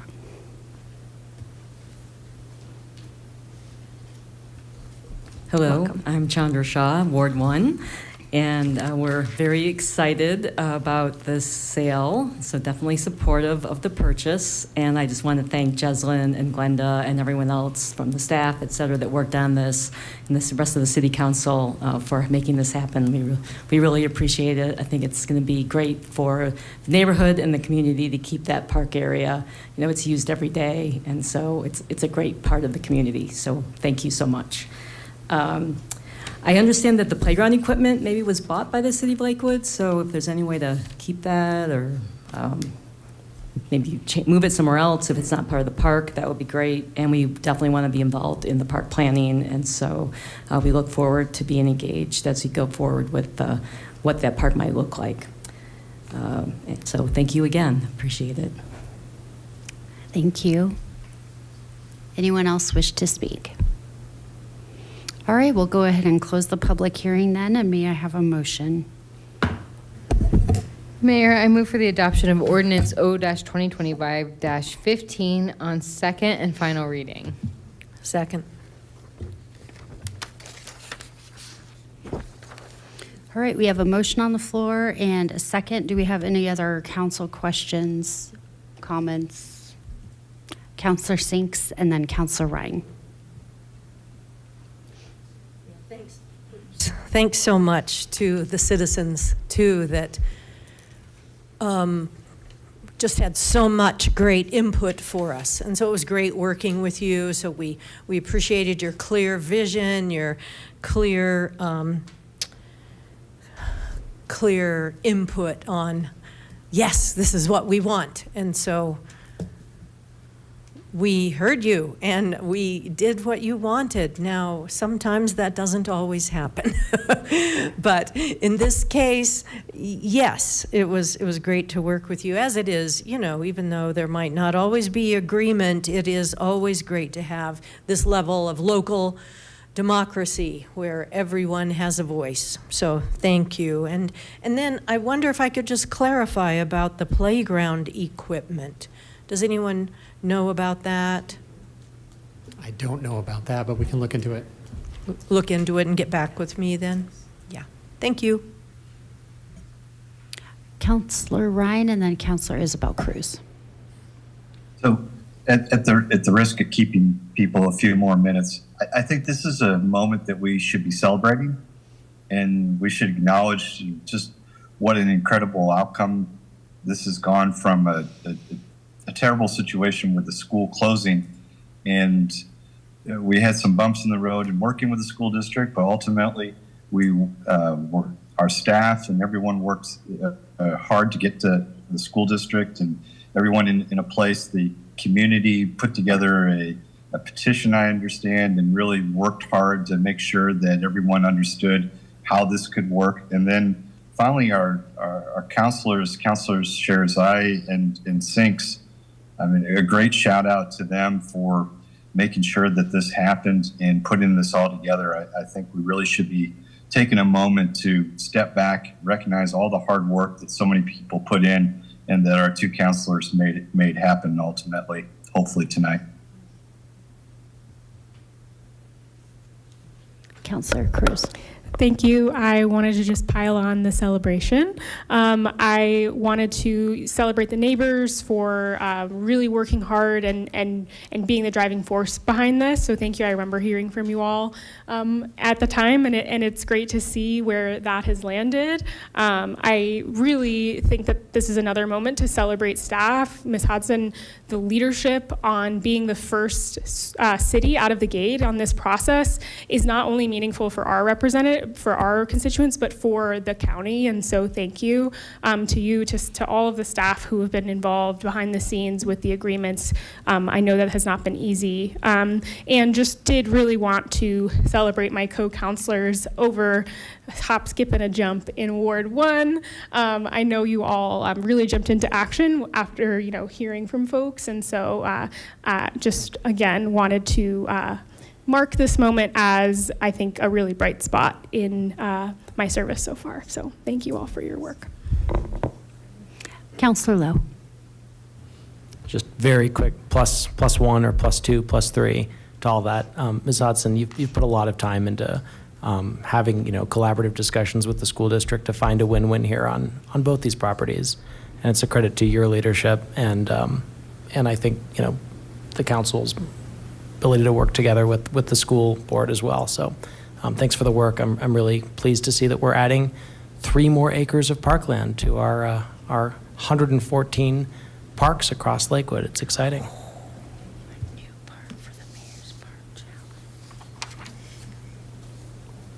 All right.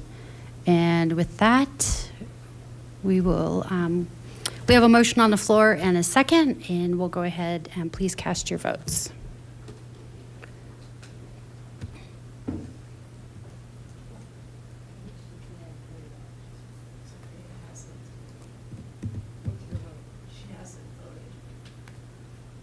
Councillor Mayotte Guerrero.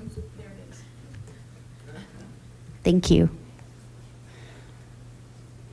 All right, and that passes with 10 yeses and 0 nos.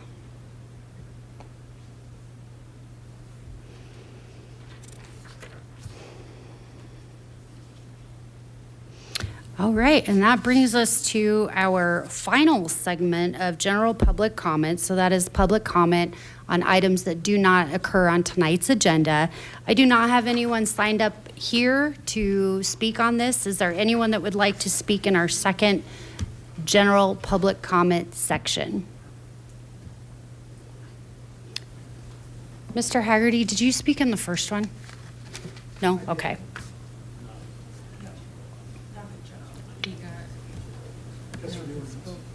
Thank you.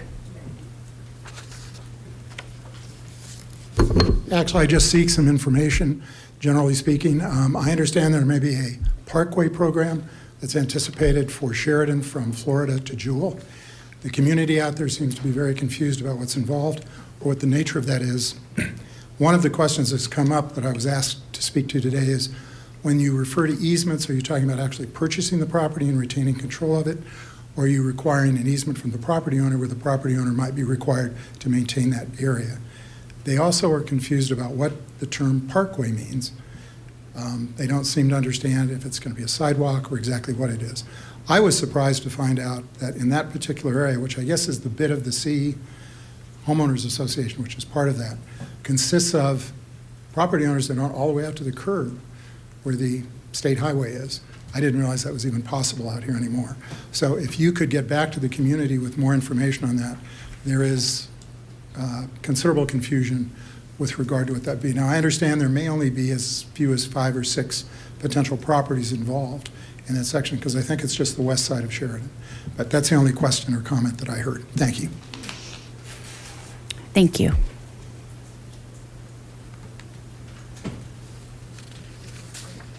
So Roger, okay.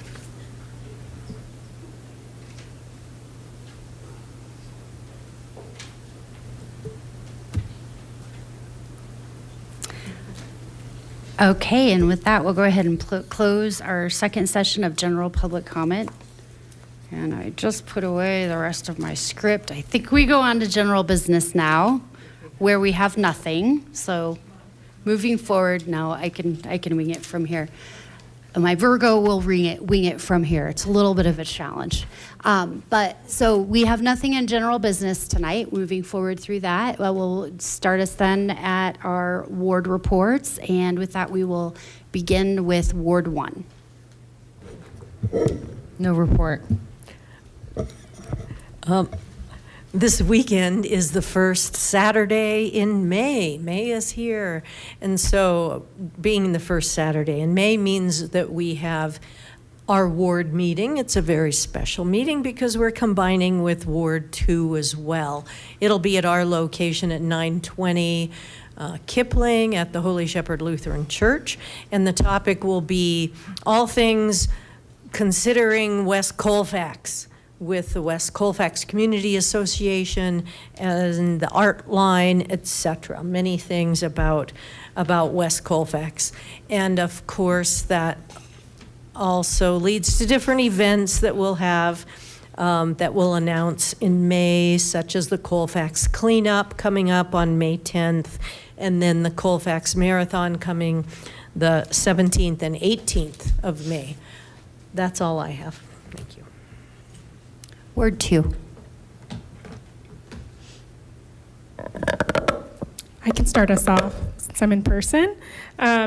So as our Ward 1 councilors mentioned, we're excited for our semi-regular joint ward meeting. We've been getting a lot of requests from community to talk about Colfax, since that is one of the corridors that brings Wards 1 and 2 together. So I'm looking forward to that this weekend and hope to see you all there. Per usual, this is the first Friday of the month coming up, so it's going to be a great time in the 40 West Arts District. So there will be lots of opportunities for family-friendly fun and to support local art in our community. So hope to see you out there as well.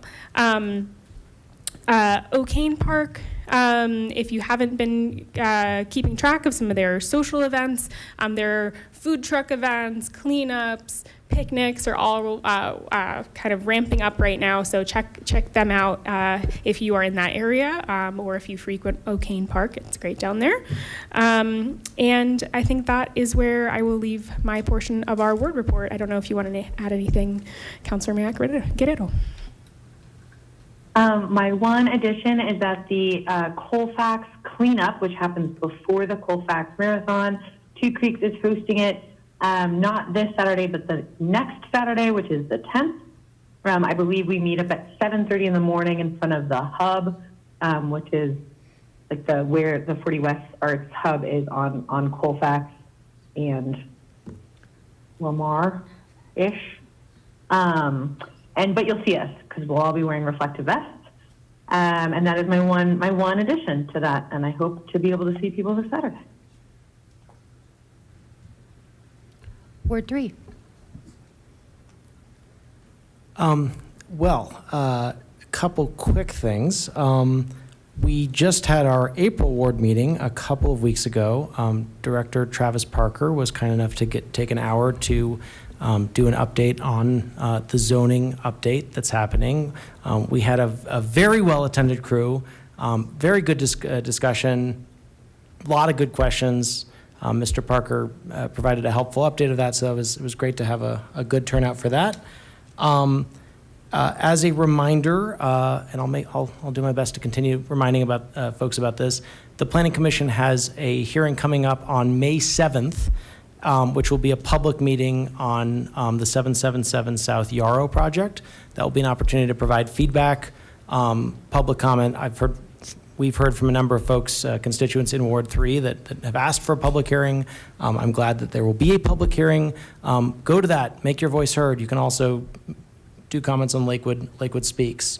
On a lighter note, lakewood.org/summer concerts. The Sounds Exciting concert in Belmar Park in Ward 3 is returning, so you can check out the times there. You can get tickets. Those are always just a great time in Belmar Park. Councilor Cruz and I will be having our May ward meeting on Thursday, May 15th at 6 p.m. At Phillips United Methodist Church at 1450 South Pierce Street. Again, that's Thursday, May 15th at 6 p.m. We're actually going to do sort of an open forum Q&A. We've noticed there's some constituents in Ward 3 have a couple of things on their minds this month. We heard about some of them today. And so this will be an opportunity for folks to come, share feedback, share their concerns, share their thoughts, do a Q&A on any topic, including the zoning rewrite, the project next to Belmar Park, the discussion we just had on the Emory property, you name it. Come, we'll have an open feedback session. And on a final note, just for fun, since Councilor Sinks mentioned the upcoming West Colfax Marathon, I did kind of a ridiculous thing over the weekend. As part of my training program, I ran to all my favorite parks in Ward 3. It's a 10-mile run, and I got to see a bunch of Ward 3 parks. It wasn't the Mayor's Park Challenge, so I haven't gone to all 114 parks, but I did run to most of Ward 3's parks and all of the major parks. And we've got so many parks. Man, our parks are just so great. It's so hard to choose between our parks. They're all so amazing. And I got to see them all on foot, and it was great fun, and just a fun opportunity to celebrate how many awesome parks Ward 3 has. And we do have quite a few amazing parks. Maybe next year, if I do the half marathon again, maybe I'll make it to every single Ward 3 park. I've got at least a couple residents who have been encouraging me to go the extra mile, literally, and go to the remaining parks I didn't visit. So maybe we'll do that next time. Thank you, Councilor Lowe. I would just second when it comes to our May 15th Ward 3 meeting. This is not only an opportunity to share your concerns, but I would also say that this is an opportunity to come and bring your ideas. We want to really make sure that this is an opportunity where me and Councilor Lowe can, not only hear, concerns from our constituents, but find ways to co-create with them as well. We also have something exciting on the pipeline. June 3rd, me and Councilor Lowe are going to have a meet and greet at Old 121 Brew House off of Wadsworth. There's no formal agenda and no formal meeting. This just is an opportunity for us to meet our constituents, get to hear, about your stories, and just continue building relationships. Hope to see you there. Ward 4. Well, I'll start. I don't have a whole lot to add except for the fact that I think we have settled the Ward 4 meeting for Saturday, May 17th. The room opens up at 10:30, but I think we'll have to get started a little after that. I think a class is ending right at 10:30, so we're taking over the room right after a class. So I imagine it'll happen about, say, 10:35, and we'll go to noon. But the important thing is that Travis Parker will be presenting the the new zoning. So it'll be an opportunity for people to hear about that. And I know a lot of people at the last meeting were interested. So that's all I have. Ward 5. Oh, and just 1 second. Sorry, Councilor Ryan. Sorry. I'm sorry. Just to quickly add, thank you, Mr. Parker, for coming. We're looking forward to that on the zoning. And thank you, staff, for helping us and Roger Waddell to come to our last ward meeting. We talked about the comprehensive plan, and obviously there's a lot of issues that are floating around in Ward 4 that we'll talk about on the 17th as well. The only other thing I wanted to say is that Councilor Mayacarero mentioned the cleanup on West Colfax, and Ward 4 will be represented, and I hope all of you who are listening will join us on the Colfax cleanup so that Councilor Lowe doesn't trip on any kind of debris while he's working his way up Colfax. Ward 5. Okay, well, unfortunately, Ward 5's next ward meeting is May 10th. So I won't be able to help you clean up as much as I want to protect Councilor Lowe from landing on his knees inappropriately. But we will have at that ward meeting Director Parker there talking about the comp plan and zoning changes, and I would encourage people to attend. I would also encourage people to start trying to digest. There's an awful lot of information, but there are some significant changes that are proposed, and we need to all be educated on that. I would also suggest that people consider looking at xeriscaping if you're fortunate enough to have a yard.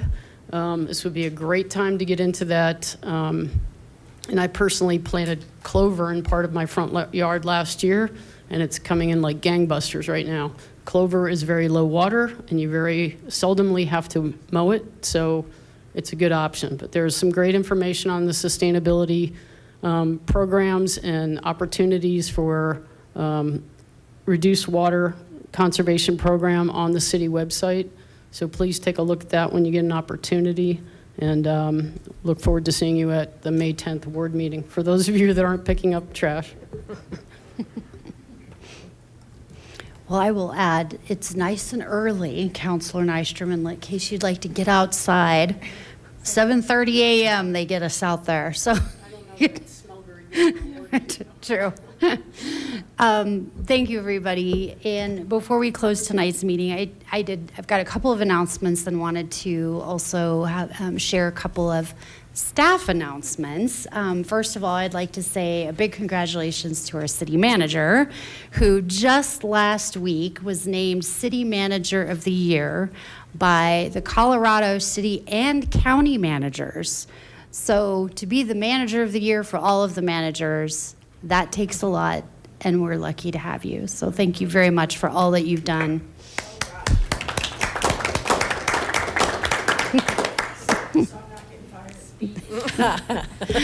Then I would also, I want to send off Max Kirschbaum, our Director of Public Works, will be retiring, unfortunately for us, this week, and wanted to send out a lot of gratitude to him. He, in his time here at the City of Lakewood, has done a lot to really move forward a culture of positivity within our Public Works Department, and he's been an incredible resource for us counselors too. So he's been very valuable to have on the team here, and I want to say a big thank you to him for not only his time serving for the Lakewood community, but for decades also serving in our armed forces, active military. So want to say thank you very much for that, and wish him well as he moves off. I know his next chapter in retirement includes being able to move closer to family. So he will be departing Lakewood very soon to be near his family. So thank you, Max, for everything that you've done.